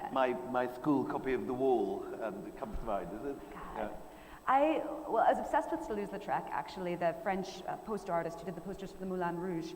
And the reason I was obsessed with him was two reasons. First of all, I was a very awkward and unpopular child that really wanted to hang out with all the beautiful performers, and I saw my sketchbook as a way that I could kind of bribe them into liking me, and I felt that Toulouse-Lautrec was a kindred spirit in this because he would sit at the nightclub and draw all of these amazing dancers and beautiful, beautiful performers and actresses. But also, I liked Toulouse-Lautrec because every other poster artist at the Moulin Rouge drew it like it was just good, clean, wholesome fun. But Toulouse-Lautrec drew it like it was class war. He knew that those dancers, even though they were, like goddesses, were also, poor women who had clawed their way into having this one little bit of power for themselves. And it was a very tenuous and fragile thing, but they had, fought so hard to get that. And he drew them like that, like he drew them like warriors. And that's what I loved about him. And so your next stage was not only to be inspired by him artistically, but to enter that world. I did. So when I was in college, one of the ways I made a living was, at the time there was this very strange industry, which I don't think exists anymore, where basically amateur photographers would pay girls to like pose for naked photos, but I think that they just wanted a naked girl around. Like, it wasn't really about the photo, but they wanted to imagine also that they were very sophisticated people who, would never do that. So it was in part posing naked and in part catering to their own self-image, I would say. And that was my job during school. And I worked as a go-go dancer and a burlesque dancer. I ate fire. In the book, you describe burlesque as vaudeville's disreputable sister. Yes, yes. Well, historically in New York, you had these like big vaudeville stars, doing all sorts of variety acts. But then you also had these other women who were, also singers and dancers and performers, but whose stuff was very bawdy and who perhaps couldn't pretend to be high class the way that like a Ziegfeld Follies girl would be. And so it was a sister industry to burlesque, but there was always a lot of dipping in and out. Like you would have a Hollywood star like Mae West who started in vaudeville, then went to burlesque, and then took everything that she learned from burlesque, all that irreverence and all of that anarchic spirit. Talk a little bit about burlesque for those who may not be familiar with. So burlesque is it started in England and then came to America. It's a tradition that combines striptease, singing and dancing with costuming and acts, and it's generally, the spirit of it is critiquing your betters, mocking them, dressing up as them, and showing everything that's silly and ludicrous about them, while also doing like an act that's sexy and bawdy as well. And it was a huge thing in America in the 1800s, really up until like the 1900s, and then it kind of died in America as, basically as American culture became more explicit, it seemed less relevant. But then in the late 1990s, these strippers sort of found burlesque and old burlesque, and they mixed it with like performance art and drag queens and sort of like avant-garde performance, and they made something new. And it was something that when I was in my early 20s, it was this incredibly like anarchic, beautiful, glittery, tough art form that was being used to take on everything, and it was being performed in all of these dive bars, and I idolized the men and women who did it. And drew them. And drew them, yes. I worked as a dancer, but I was always a very untalented dancer. There are some people that are meant for that, and I certainly was not. But I did it in part because I could sit at the stage wings and I could draw these performers that I worshipped. And what did it feel like the first time you went out and did a topless dance in front of a bunch of bankers in a New York club? God, well, I wasn't cool enough to do the bankers. I was just working at dive bars. I mean, there's definitely, I wasn't talented enough to do that. But the first time I did it, I don't know, the applause crashes over you like a wave. It feels like a drug, And I remember there was this girl in the audience. She tried to grab my ankle because she was drunk, and I kicked her really hard. and then I was just like, I'm allowed to because I'm on stage and I'm a performer. And you worked at the Box. I did. Maybe explain what the Box was in its heyday. So I have to explain what New York was in its heydays, or what New York was at this particular moment. In sort of around 2005, 2006, New York was so fat with money, and it was fat with money that was really gained through mathematical trickery on Wall Street. It was money that was built on air. It was money that was built on, like fraudulently assessed mortgages. It was the most ill-gotten gains possible, but New York was flush with it. And so this nightclub started called The Box that was kind of a temple to these bankers that were destroying the rest of the country. This was where they would... This is where the subprime was building up. Yeah, this is where the boys that built the subprime mortgages went to relax. This is a place where they would spend $20,000 a night on champagne just to show that money meant nothing to them. But it was also a place that had these stage shows. And the shows were the most brilliant, talented performers doing acts that skewered the audience. It was like class war in the form of a nightclub. You described it in the book as mutual exploitation. Mutual exploitation, yes. And mutual desire. On one hand, a desire for the performers, on the other hand, the performers' desire for cash. It was a place where the classes were rubbing up against each other till they bled, is how I would say it.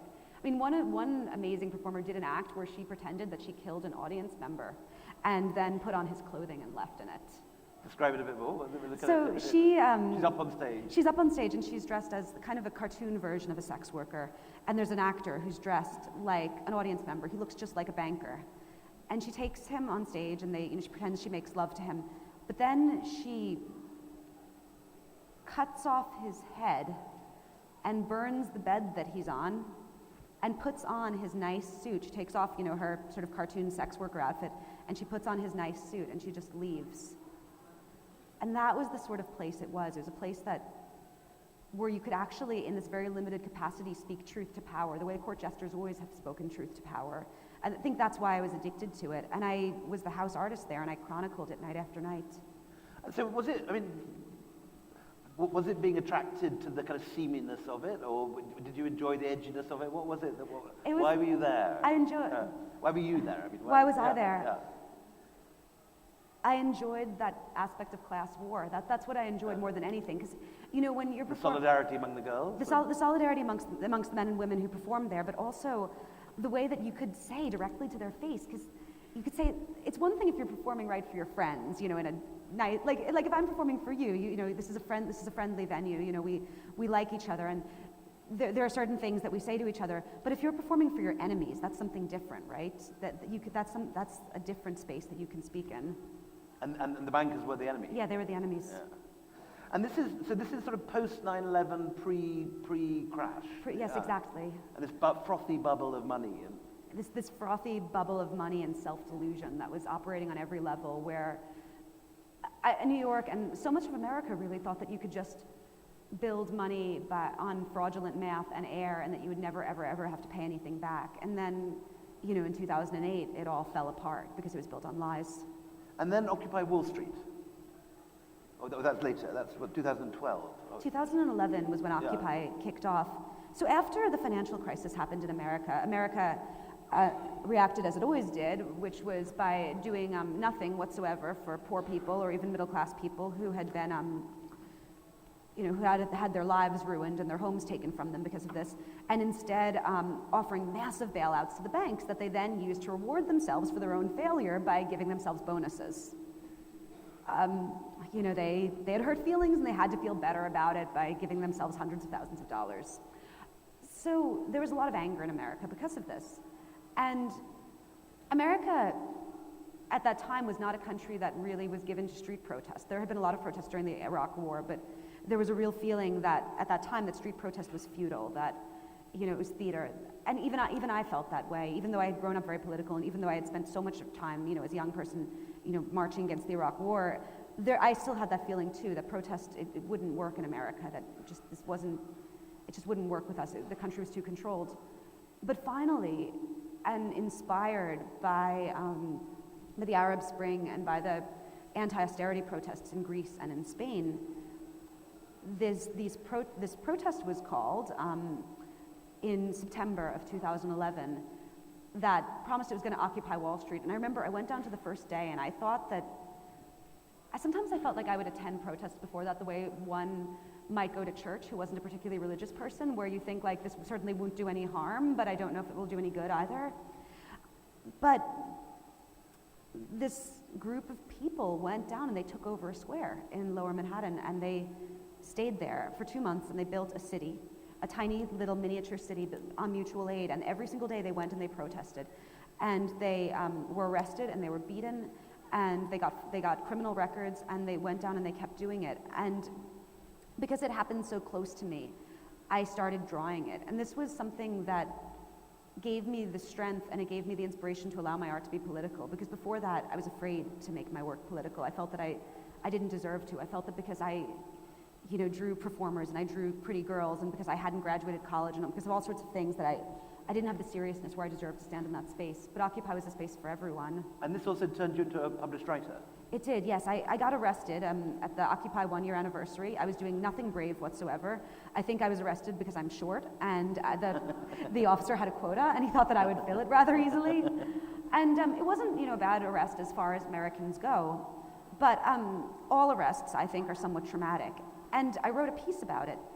And the reason I wrote the piece wasn't to cry and go, oh, boo-hoo, I was arrested. It wasn't that. It was that I think a fundamental sin that Americans have, one of our worst qualities as a country, is that white America, it's white America, views arrest and incarceration lightly. They view it as something that's,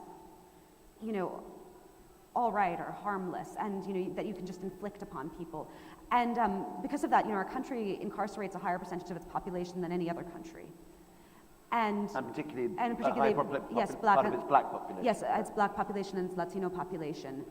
And at the time in New York, there was a terrible policy that was called stop and frisk, which basically meant that police, in practice, would go up to young black and Latino men and grope them in the middle of the street, allegedly looking for guns or for drugs, but in actuality, it was a form of ritualized harassment that, often led to arrest. And so many smug middle-class white people thought this was just A-okay, even though it was horrifying. And I wrote this piece because I was angry about that, and I wanted to say no. For Vice? It was for CNN, actually. Right. And I wrote this piece because I was angry about that lightness that America viewed arrest with. And that point, Vice picked you up? At that point, Vice gave me a column, and I started writing personal essays about my life. Then in 2013, I was able to talk my way into getting security clearance to visit Guantanamo Bay. As an artist? As an artist. I was allowed to ask questions as a journalist, but I really just told them I wanted to draw pictures. I was the third artist who had ever visited Guantanamo Bay, and I ended up going twice there. And as an artist, you could do things that photographers presumably couldn't do in a situation like that. Oh my God, Guantanamo Bay is the most censored environment in, perhaps I think, one of them in the world. To play, or to take photos in Guantanamo Bay is like playing a game of Simon Says. The military is able to cloak everything that it does in this language of bureaucracy and this language of rules that they think makes it sound sensible. So they would say, oh, we allow photos in Guantanamo Bay, but you can't have anyone's faces, and you can't have this amount of buildings, and you can't have doors, and you can't have cameras in it. And then before you know it, the only photo that's allowed that they won't delete off of your camera is something pointing directly at the floor. But they allow photos. It's not censorship, it's just security. But as an artist, you could draw it. Exactly. As an artist, I could draw it. And one of the things I very much believed as an artist was that if I was being censored, I certainly shouldn't cover that up. I should make the censorship explicit. So I was forbidden from drawing anyone's faces when I was there the first time, and I drew them like that instead. This is one of the Guantanamo. This is the second time that I was there. They had this tour of the prisons that I want to call it like a Potemkin village tour, in the sense of the staging. And that is a torture chair, is it? Or an interrogation chair? It's a force-feeding chair. Force-feeding chair. So I would argue a torture chair, yes, though they would certainly not. In Guantanamo, the language went through this mutation. Nothing was ever called by its proper name. So when I was there was a massive hunger strike. These men were not charged with any crimes. They were never going to be charged with any crimes, but they were being indefinitely detained anyway. And so they were hunger striking because they wanted to get back to their families. And many of them were being force-fed, but the army refused to call it force-feeding. They made up a special term for it that I've never heard anywhere else, which was called e-feeding.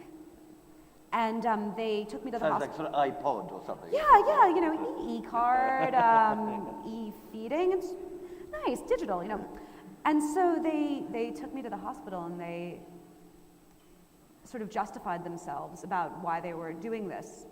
And one of the things about Guantanamo that was so horrifying to me is it's the most American sort of evil. You write it's a uniquely American form of evil. Exactly. It's very cheerful. It's very self-victimized feeling. It's something that takes the tragedy that happened to my city, New York. It takes 9/11, and it turns it into a weapon to inflict tragedy around the rest of the world, and it rehashes it over and over and over and over again to make it into a cause to do anything. Guantanamo Bay is a place where one of the guards that I was interviewing told me, and I think he believed it, that in Guantanamo the prisoners had more opportunities to enjoy themselves than, quote, the places they were from. But they're locked up in a cage. Yeah, they're either in solitary cells or in something that resembles an American supermax prison, except much more dingy and grim. And were you allowed access to actually to talk to the prisoners? Or? No one's allowed access to talk to the prisoners. The one of the few ways that the Guantanamo says that it honors the Geneva Conventions is it says that it's not putting them on public display by forbidding them to speak to the press. And you did interview the guards. What were they like? They were very young. In America, very often, military is an escape for poverty from people because university is so expensive in America. Private university can be like $200,000 for 4 years in America. But if you join the military, you can go to university for free. So when you're talking with enlisted people, very often they're young people who are very poor or who are from poor backgrounds and who haven't really seen a lot of the rest of the world.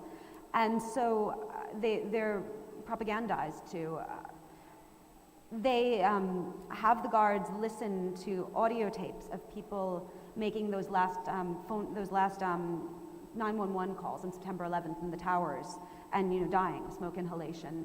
It's these are very propagandized to people who serve 12-month tours and then they go home. And there have been a number of guards that have actually become whistleblowers on on what goes on there. There's a guard named Brandon Neely who he actually went to England after several young men that he guarded were freed, and he went back to England to meet them and to apologize to them for what he had done. And did you were able to see any interrogation facilities or not? No, they did not. They did not let me see any interrogation facilities. Though I saw I speak wrongly. For the first few months in Guantanamo, they had the men all live in these outdoor cages that they call Camp X-rays. These are like animal cages. And it looks like a zoo, doesn't it?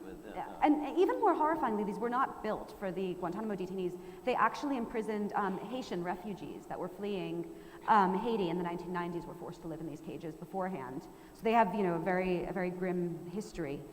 And next to the cages, they had these interrogation shacks where the worst things that were done.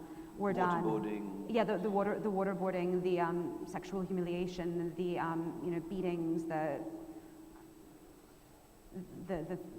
torture, the various means of torture that were done very, very often in these shacks. And I saw them, but they were empty and rotted over by this point. And there was this feeling of like nature taking it back, but that of course is utterly illusory because 150 men when I was there were still in prison. They were still living this nightmare. And waterboarding was still going on while you were there? No, they weren't doing any waterboarding anymore. These men had been in prison for 12 years. They had sort of given up on any sort of intelligence value, which obviously, since most of them had none whatsoever, in the first place, because most of them were innocent people who were picked up based on bribes that we gave to Afghans. But still, to remain incarcerated by your torturers is a continuation of the nightmare, even if they've stopped doing that torture. And this was for Vice. So what was the effect when you published this? The military was very angry at me. The press officer called up Vice and screamed that I Could we keep the photographs, keep the slides going, please, on the audiovisual? Keep the pictures coming, yeah? The military was very angry at me. They called up Vice and screamed that I made them look like tools, in their words. But Vice loved it. Vice loved it. But ultimately, I think what I hoped my piece did was it provided a very, very, very, very small bit of the vast body of work, proving how horrifying and what a crime Gitmo is to Americans, because I think so often Americans, they have the most fuzzy possible idea of what it is, and even if they think, theoretically, we tortured someone, these people are locked up without charge, they don't realize who the people are in Gitmo. They don't realize that most of them will never be charged with any crime because they have not committed any crimes. And they don't realize the extent of what's going on. And I think that all the journalism that's being done there is so important. And also, last year, there was an extraordinary book by a Gitmo detainee, he's still incarcerated, named Mohamedou Slahi, called The Guantanamo Diary, that reads like Alice in Wonderland filtered through the war on terror, especially because it was heavily redacted by the military. And I think the more that people who were and are incarcerated in Gitmo are able to speak with their own voices too, the more that you can fight against that. And you can fight not just against the Gitmo we have now, but Gitmos of the future that will be built. And were there any models? You've been sort of building a career now which is unlike anyone else I know, in that it's political, it's got art, but it's also got words. Were you modeling yourself on anyone? Has anyone done this before? No, as far as I know. It's a new space, isn't it? It's a new space. I definitely have artists that I admire. I mean, like Goya, Disasters of War, or like Diego Rivera, I grew up obsessed with. I mean, and I have, of course, so many writers that I admire. Does it have a term, what you do? Is it, I say illustrated journalism, I usually say. Right. But I guess I just try to combine Art reportage. art reportage. Yeah. But I just try to combine these two things that I love so much. So from there, next one was construction workers. What was the next one? Then one of the next pieces that I did after that was I went to Abu Dhabi, and I spent quite a bit of time sneaking onto construction sites and going to labor camps and interviewing people that were building, the people who are actually building these, great buildings in these great cities. Many of whom are Indians. Yes, many of whom are Indians or, are Bangladeshi or Pakistani. And learning about their lives, learning about the ways that they were lied to, both by their companies the companies that recruited them and also the Western companies that employed them. I think the most important thing that I learned was that very often there's this lie that Abu Dhabi has and that Western companies and the Western institutions that work with Abu Dhabi have, which is that these South Asian men are perfectly happy to be exploited and perfectly happy to be abused and perfectly happy to get paid so little money. And that's not true. I mean, there are so many strikes in Abu Dhabi, and these strikes are done at such great personal risk and with such bravery, because it's illegal and you can be deported back, and you can be deported back with so much debt. And yet they still resist and they still strike anyway. And I think that it does a real disservice and a real lack of acknowledgement of their real heroism to ignore this resistance that's happening there. We have another author coming this week, Hamida Habib, who's been working on this and working legally for the rights, and got thrown out, I think, of Dubai. Which is, an astounding thing that she's doing. Yeah. And this again was for Vice, so this is now becoming a regular thing with the illustrations and the text. Exactly. I work as a contributing editor for Vice, but I also do it for a number of other places. This piece is actually from a series that I'm very honored to do. About a year and a half ago now, I started collaborating with a young writer who was living in Raqqa, which is the city under ISIS occupation, and he would send me cell phone photos. He'd grown up in Raqqa; it was where he was from. Like many people who stayed there, he stayed there because he was poor. It was always a poor city, and costs a lot of money to abandon your entire life and pay smugglers to take you elsewhere. And he was sending me cell phone photos of life there, and I was drawing them. And there were a lot of scenes that you don't usually see because they're not sort of like the lurid scenes of public punishment that the Western gaze wants. For instance, one picture that he gave me was of these little children that were digging through the trash to find objects to sell. And ISIS, of course, Daesh has this lie that they're providing these great social services, it's taking care of people, and these photos that he was sending were showing the truth, that in actuality, at the same time as they're murdering people, they're also impoverishing the entire population. They're living kind of as like a mafia. And taxing them very heavily. Exactly, yeah, stealing from them and stealing their homes as well. And so I started working with him. How do you set something like this up? How do you get in touch with somebody in occupied Raqqa? The internet, social media. He liked my work. He was your Facebook friend? I mean, what happened? Yeah, basically, some years ago, before that, it doesn't happen to most people. I don't get messages from Raqqa on my Facebook. Some years ago, he asked me to draw his avatar. He asked me to draw his avatar. He thought that he thought my art style was cool, and he was like, "It's my birthday, can you give me a drawing?" And I was like, "Yes, of course I'll give you a drawing, no problem." And we just kept in touch, and we had the same sick, sarcastic sense of humor, and that's sort of how we... So this was pre-ISIS originally? No, it wasn't pre-ISIS, no. ISIS was already... Yeah. And yet he's able to chat away on Facebook or... They've always had internet in Raqqa, I mean, except until recently. The reason that people don't realize it, I think, so much is because most people in Raqqa speak Arabic, and so it was not quite as visible to the Western media.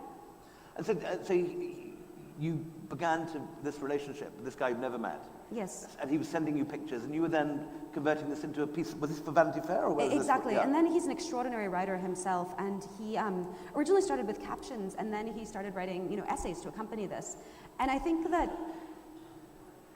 having the voices of people who are actually just ordinary people who are on the ground, living through wars, is so vital. And so often that's crowded out by these I'm guilty of it myself, by Western analysts, and I felt very honored to be able to use my art to give him a platform and also because he's an extraordinarily good writer too. And tell me about him. What's his daily life like? I can't talk about that because it would, right, yeah.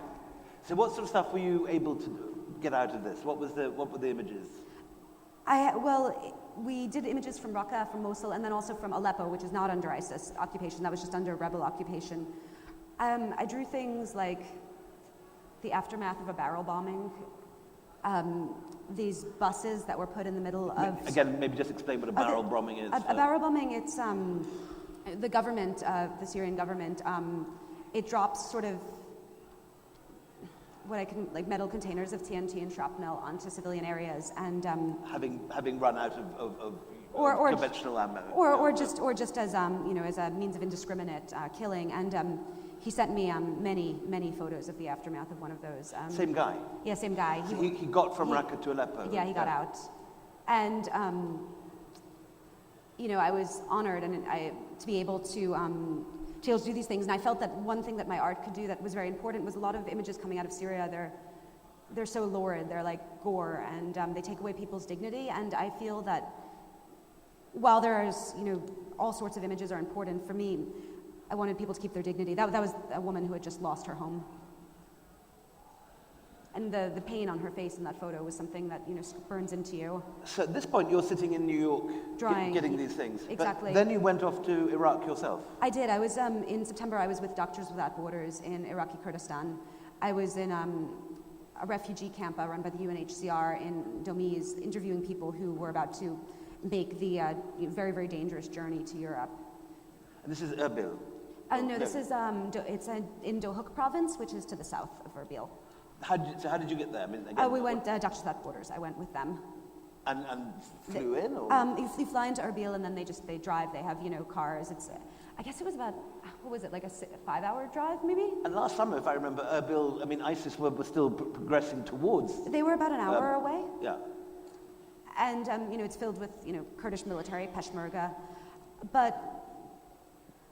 What was your impression of the capacity of the Peshmerga to resist ISIS? I feel like I couldn't comment on that because I didn't spend so much time with them, except that they seemed very organized and very supported by the population. And also, I heard good things from the Kurdish people I spoke to about the capacity of the YPG, which is the People's Protection Units in Kurdish Syria, to resist ISIS. But it's not something I could speak to with any expertise.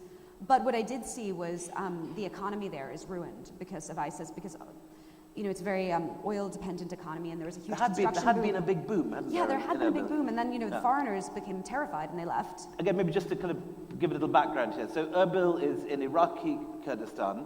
It is effectively semi-independent. Yeah, when you go into the airport, it doesn't say "Welcome to Iraq." It says "Welcome to Kurdistan." And it's supplied out of Turkey. Everything is bussed in from Ankara and from eastern Turkey. So you have this sort of mini little Kurdistan that's not part of ISIS and isn't also particularly attached to the Iraqi state. Exactly, and functions and runs, and it has been putting up a fierce resistance to ISIS for the last. And regiments of women fighters too. Did you see yes, that? I didn't see any female Peshmerga, though they're not the same percentage as in the YPG, but women do fight, and you also would see photos of women who had died fighting ISIS. Sort of celebrating their lives. It was definitely a place where you saw more women involved in public life and more very vocal women, and even I remember at this. Camp I was at, I was speaking to this older lady. She was chain smoking, and sometimes you don't see older ladies, in the Middle East necessarily chain smoke that much. And she just said, who would dare tell me not to? the tough people. Yeah, she's a tough lady. And if this isn't crazy enough, you then go over the border into Syria. I didn't go over the border in Syria that visit. The one time I went over the border into Syria was it was in the summer of 2014. It was right before Foley was murdered, and before the journalist James Foley was beheaded by ISIS. And I went to a town called Azaz, which is just over the border, which had recently been, ISIS had recently been kicked out by a coalition of Islamist groups called the Islamic Front. And they had painted over the walls that ISIS had put their slogan on with hot pink and orange and slogans like "there is no coercion in religion." And I also visited Bab al-Salam, which is its really miserable refugee camp that's just on the Syrian side of the border, that basically the only food there is 2 meals a day being supplied by the Turkish government. It's mostly women and children. ISIS would periodically car bomb the edges of it. And it was just a zone of real, this sense of just like utter abandonment by the world in a humanitarian capacity. Like Saudi Arabia or Qatar would donate money to it, but then they would have like this tent giving, a small amount of things with their giant logo over it, like advertising themselves. I mean, we should say to the audience at this point, don't try this at home. Going over the border into Syria is not something warmly recommended. No, even just over the border, there have been people who've been kidnapped and murdered doing that. Though do you know Charlie Glass? Yeah, I do. Yeah, Charlie Glass reported from Syria and went over that border several times. But by last summer was saying, do not go. It's the most dangerous thing you'll ever do. You will be kidnapped. You will be sold. You will be. That was exactly what. So why did you take the risk? It's bonkers to do that. Because I could, and I felt like if I was going to write about Syrian refugees, or if I was going to write about anything and I could, and I felt like it was relatively safe based on the journalists I spoke to and sort of my risk assessment, then I would be a fraud if I didn't. How could I have this opportunity to learn and to see firsthand and assess it as being relatively safe and not do it? It would. And did you just sort of dart in, take some photographs, and dart out again, or were you sitting in the street like a Victorian memsahib with your watercolors? I was drawing. I was drawing on the spot there, not in Azaz, because it was being bombed, and also it was not that sort of environment. It was very. You were tense. actually drawing under fire. No, I wasn't. It wasn't bombed when I was there, but it was bombed several times a week, and it just wasn't sort of safe. It wasn't the sort of place that I think, and also it was tense. People were very traumatized there, and it just wouldn't have been appropriate to do that. But in the refugee camp, I did sit around, and I drew a lot of kids too. I always draw kids and give away my drawings as gifts and stuff. And there's a lot of Goya in your work from there, isn't there? You can feel that sort of darkness visible that you see in his work. I try to, and I try to. I think the through line that runs through all of my work is I try to come from a place of admiration. Like, for instance, when I was doing the work that I did about Abu Dhabi, one of the people I met was this young man. He was a young Pakistani man who was a construction worker, and he was brilliant. He had taught himself 5 languages, and he was so clever and so sarcastic. He's one of these people that if he had been born into a rich family instead of a poor family, he probably would have been a millionaire businessman, But because of where he was born, he ended up, as a construction worker there. But he was giving information to all of this media, not just to me, but to tons of different media, right under the noses of, right under the noses of the bosses and for this whole apparatus meant to repress that. And even though I couldn't say his name, obviously, because that would endanger him, I tried to really speak about him personally and his literary tastes, his views on the world, his sense of fight, because I feel like if you just come from a place of pity is corrosive. Pity, it's undignified. It's not. There's no equality there. You're putting yourself above someone, even if you say that it's good. Whereas if you can come from a place of admiration, that's where you can build solidarity and you can build equality with people. And in this tour of the lovely places of the world, your next stop was Gaza. Yes, I was in Gaza. And also, I should say, at this point, learning Arabic and... I can't speak Arabic. Anyone who speaks Arabic here, if you try to speak to me, you'll have a big laugh at it, about how bad my accent is. You're certainly welcome to hurt your eardrums that way. But I spent the last year studying, I can read Arabic. And you've been doing translations of poetry? For myself, terrible translations that no one else will ever read. Embarrassments to the translation arts. But yes, I was in Gaza because I was lucky enough to be invited to this amazing literary festival called PalFest, which is a touring literary festival of Palestine. And because I was in Palestine, I was able to get into Gaza as a journalist. And I went to a place called Shujaiya, which is a neighborhood that's very close to Israel, that when Israel invaded the Strip during Operation Protective Edge, they destroyed it. I don't think I've ever seen decimation like this before. It was they bombed it, and then they went in with tanks, and then they shot up the homes, and then they went in with bulldozers just to make sure there was nothing left. It was just gone. And people were living in the shells of their broken homes. And there was such defiance there. I mean, I remember on one wall of this, building that had been bombed, someone had just written, in giant, beautiful letters, I love Gaza. Yeah. Or another man in the shell of his house wrote, I'm still here. And if I had something to say of what Gaza was like, it would be that tension between having this, one of the most heavily armed militaries in the world, inflicting atrocities on it, and this sense of defiance to it, this sense of, I'm still here, I'm still standing, I still get up. You yourself are half Jewish. I am, yes. How did that affect your vision of what you saw there? Did that? I mean, I had never been to Israel before, or to Palestine before this, and my family has no connections to Israel. They've never visited it. It's, I feel like the sort of Jewish culture that I was raised in, it's this kind of commie, intellectual, Eastern Europe by way of New York thing. My great-grandfather was part of a revolutionary organization called the Bund that was actually an anti-Zionist organization. Unfortunately, it was something that was wiped out during the Holocaust. But it was very alien to me. It was chauvinistic and bigoted and racist and right-wing and religious fundamentalist in a way that was, frankly, horrifying to me. When someone says, I deserve your house because God told me it belongs to me, I start questioning their reaching perspective. For your mailbox in your case. Yeah. But I think that because I am half Jewish, I definitely felt that because in America, critics of Israel are so often attacked as anti-Semites, very unjustly, I felt like I should use my privilege for being half Jewish to speak about it, even though I, of course, am also attacked in that same way. Because and how did it play in America? I mean, in a sense, America is quite happy to see atrocities in Raqqa, and they get published in Vanity Fair very easily. Did you find less receptive audience for stuff from Gaza or not? I mean, Vice published it immediately. Yeah. Vice has always, I was not in no way censored at all. But I certainly was, I certainly got a lot of letters about it. And accusing you of what sort of thing? Just accusing me of not being even-handed, I suppose, overlooking bad deeds done by Hamas, which is an unjust accusation, or honestly, just a lot of letters of lurid racist fantasies is the best way to describe it. Anyone who writes on Israel gets that. Yeah, exactly.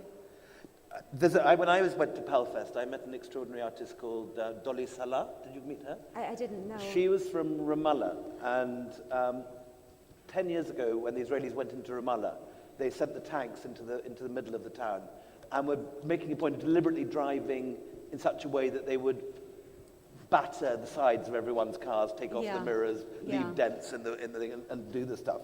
And in some cases, they actually backed over cars and crushed them. And Dolly had a little red Volkswagen Beetle, which got completely crushed by a tank. It was flattened.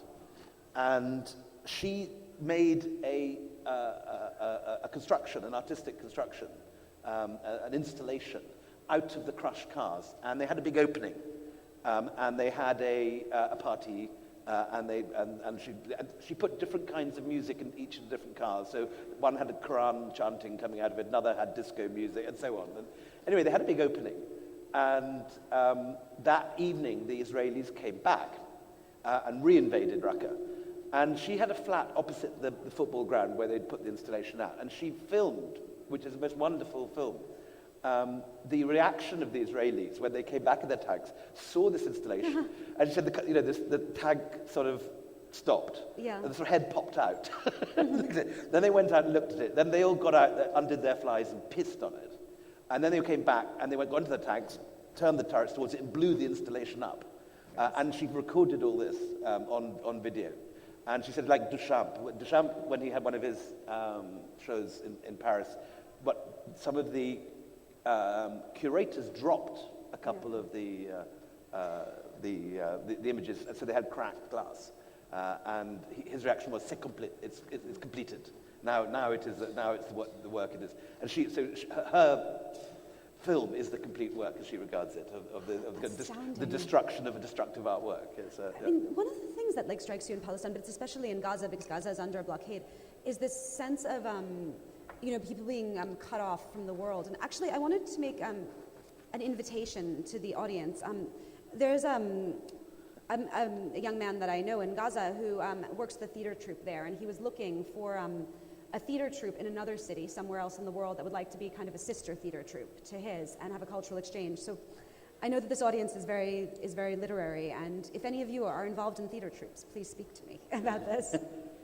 And I really encourage everyone also to read this amazing first-hand chronicle of the war called The Drone Eats With Me by a Gazan writer whose name I'm forgetting, but it reminded me of like if Goya was a writer instead of an artist and he was doing the horrors of war, this would be what that book would be like. We had Adaf Soef here a lot, who organises the Palfest, extraordinary woman. And so I think we've been running nearly around time. Quickly, next project, big show in New York coming up. Big show in New York. So because I've been traveling to so many of these places, I terribly miss my friends. And my next project are these 6-foot-tall portraits of mostly of my female friends who I love so much and who inspire me. But portraits, that's standard. What I'm doing is, I never liked the idea of passive muses. I don't think anyone's passive. I don't think anyone's voiceless. So I gave them all paintbrushes, and they can write whatever they want on it. And if they think I did a bad job in the portrait, they can destroy it. Because I think that the most subversive thing you can do in art is to give up control to your subject. And these are big images. They're 6 feet tall, yeah. Bigger than me. I wish you great luck with that. If we have a big round of applause, please, for Marley Travati.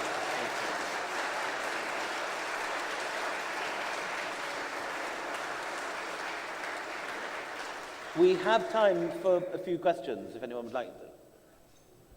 A beer. A beer.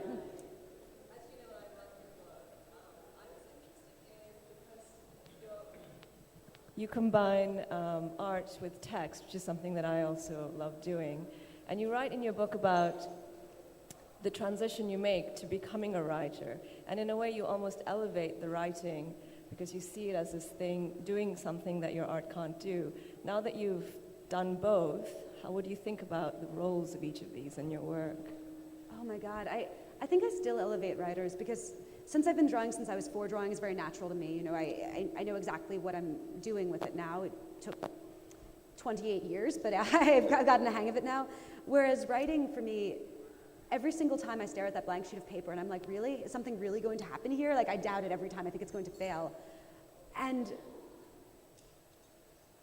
for me, writing is the harder but the more rewarding of the two. It's taking like the mess that's inside my head and clarifying it into something like hard and sharp and sensical. Whereas drawing, it's just like breathing for me.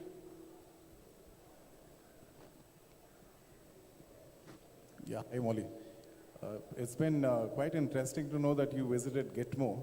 So I just want to find out how your efforts, how have they influenced to finally shut Gitmo? Because President Obama, if you would be knowing, on the 4th of November, he had said that we'll shutter out a lot of prisoners from there. So any thing on that? I hope, obviously, I'm hopeful that Obama will close it, but I'm also skeptical. Why hasn't he closed it? Because he promised he would, and obviously personally he would like to. Why has it not happened? Congress, because so America, something about America is America loves its fear. America has this strange dichotomy where they both want to be like the macho, the macho nation, but also they want to cherish their sense of being endangered and their sense of fear. And so one of the things that Congress did that's very in keeping with this is it was like, oh no, we can never transfer these prisoners to the US mainland, even if they're totally innocent, even if these are like Uyghur dissidents who we know have had nothing to do with us, we'll still keep them in prison like for 11 years until, rather than transfer them to the US mainland because we're so scared. And most of the people who are still imprisoned are Yemeni, and Yemen is currently being bombed by Saudi Arabia and is in the middle of an extremely violent civil war. And but even before that, they had this notion that Yemen was like Al-Qaeda haven, and so they wouldn't send people back to it. And because they sort of ran out of other countries that they could bribe into taking prisoners, and because they wouldn't take them back to the U.S., they created the situation where these men were just stuck there for no reason, forever. At the back here, lady waving her hand. Oh, this woman here. Next question for this lady. Wait, no, so give her a microphone, but let's have you now if you've got a microphone. I'd like to say first that you've restored my faith both in New York and the people who come from there and your generation. Thank you very much. Thank you so much. But I'd also like to ask, those are very harrowing images, just the ones we've seen here. Have you ever seen or experienced something that you didn't feel you could draw or write about? I definitely was sent photos that I wouldn't draw them. I feel bad about drawing bodies, like I don't, though I don't have no moral problem with it. I just personally, I don't, and generally when I haven't written about things, I didn't write about them because I thought that it was, would endanger someone, or else sometimes when you're dealing with people who are vulnerable and who aren't used to the media, they tell you things that might be interesting but aren't part of the fundamental story and would be damaging to them because they don't realize it. And very often I won't write about those things unless there's a very, very, very, very, very, very strong reason to, just because it's not fair, you know what I mean? It's one thing if it's like a governmental press officer, but it's quite another thing, if it's a sex worker in the Bronx, who's never spoken to media in her life before. Yeah, I'm just wondering, you obviously have been in a lot of experiences which are quite traumatic, and I wonder how you keep yourself sane and not take in all of these sort of tragic stories. Well, first of all, I try to remember that, like, I go home and have like a lovely apartment in New York, and I'd feel like a jerk if I was like, oh, I'm so sad. I'm not the one actually suffering whatsoever, but I think I try to focus on people who I admire. That's like honestly one of the things that I do. Even if people are being oppressed, there are people, so many people have such fight to them and, are so resourceful and have such solidarity and kindness with each other. And I always, I try never to focus on like the one-dimensional, sort of sad story. I try to focus on how people fight back and resist and, find their own ways, even if circumstances are terribly grim.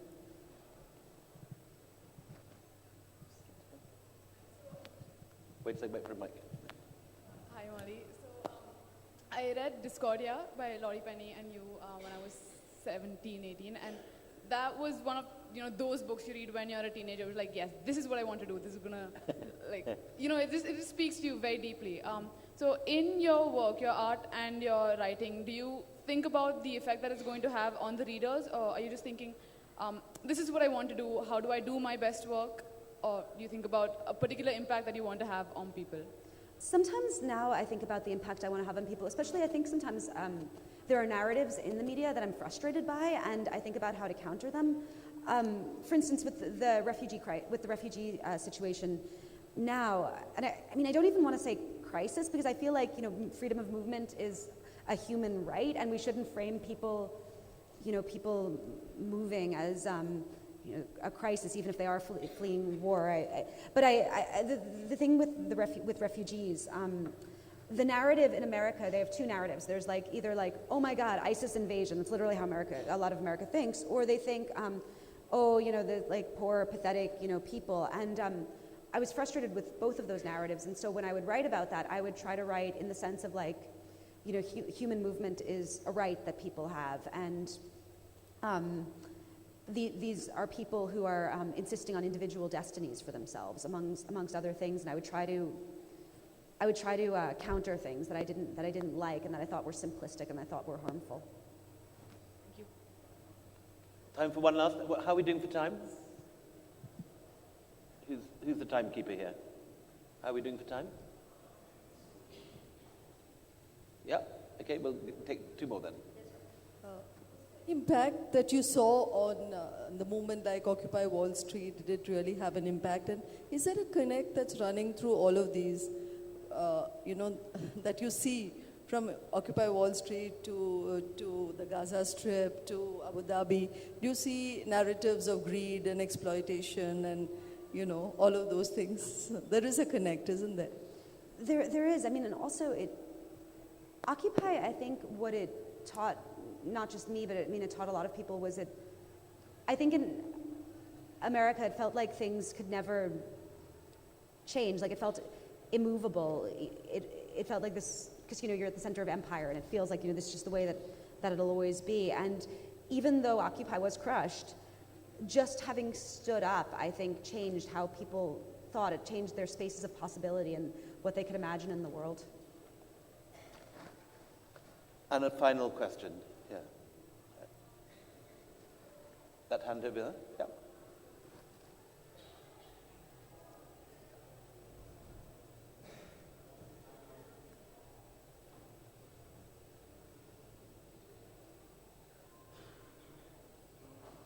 I really admired your work.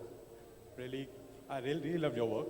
It was very relevant and hard-hitting, and it takes really so much guts to actually do this kind of work which you are doing. I just want to ask, for example, when you're at crossroads, for example, taking a decision to go to Gaza or Iraq, that is a very difficult decision in a person's life to risk. And when people are saying that don't go to that place, so do you ever question yourself whether should I go or not, or do you talk to some person who influence you or give a suggestion that you must do or something like that? How do you make these decisions? I mean, I actually feel like, as the people who are really brave in all of these places are local journalists. The local Syrian journalists, the local Gazan journalists. Those are the people who they bear all the consequences. They can't leave. They are the ones that suffer the repercussions. And also, in my opinion, they very often do the most daring work for the least credit. Yep. And also, I don't know, I just know so many war journalists who are, I consider what I do nothing compared to them. Like, I've, taken a few risks, but like, it's nothing. I mean, compared to like the courage of and also just like of ordinary people, living, like just like an ordinary mom in Gaza has like more courage in like her toenail than like I do in my entire existence. So I don't, Ladies and gentlemen, please, a large round of applause for Molly Karabalko.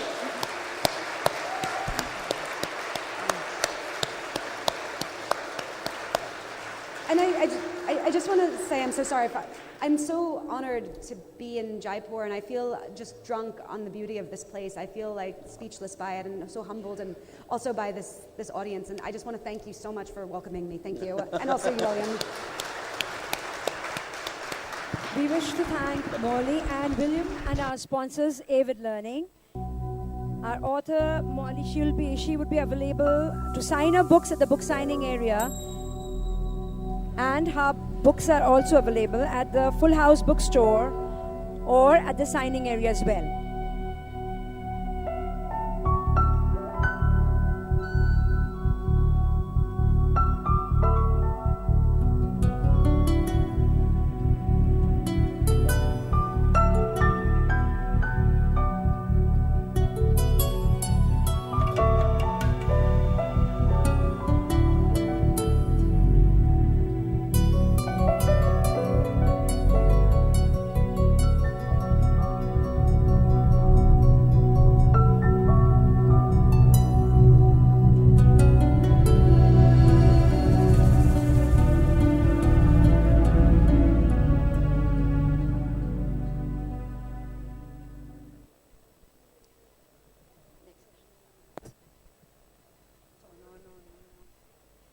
Can we just have people clear the aisles? We do want the author to be able to pass. She's going to be in the book signing area. Can we clear the aisles, please? The author would be proceeding towards the book signing area. You can meet Molly there in the book signing area. If you can please clear the aisle.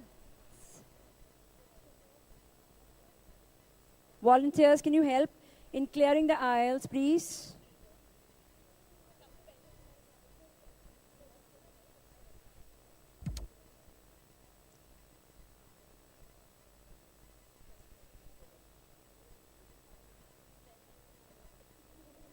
Our next session at Durbar Hall begins at 2:30 to 3:30. It is readings, in other words, Jerry Pinto, Priya Sarukai Chabria, and Ila Arab Mehta, introduced by Rita Kothari.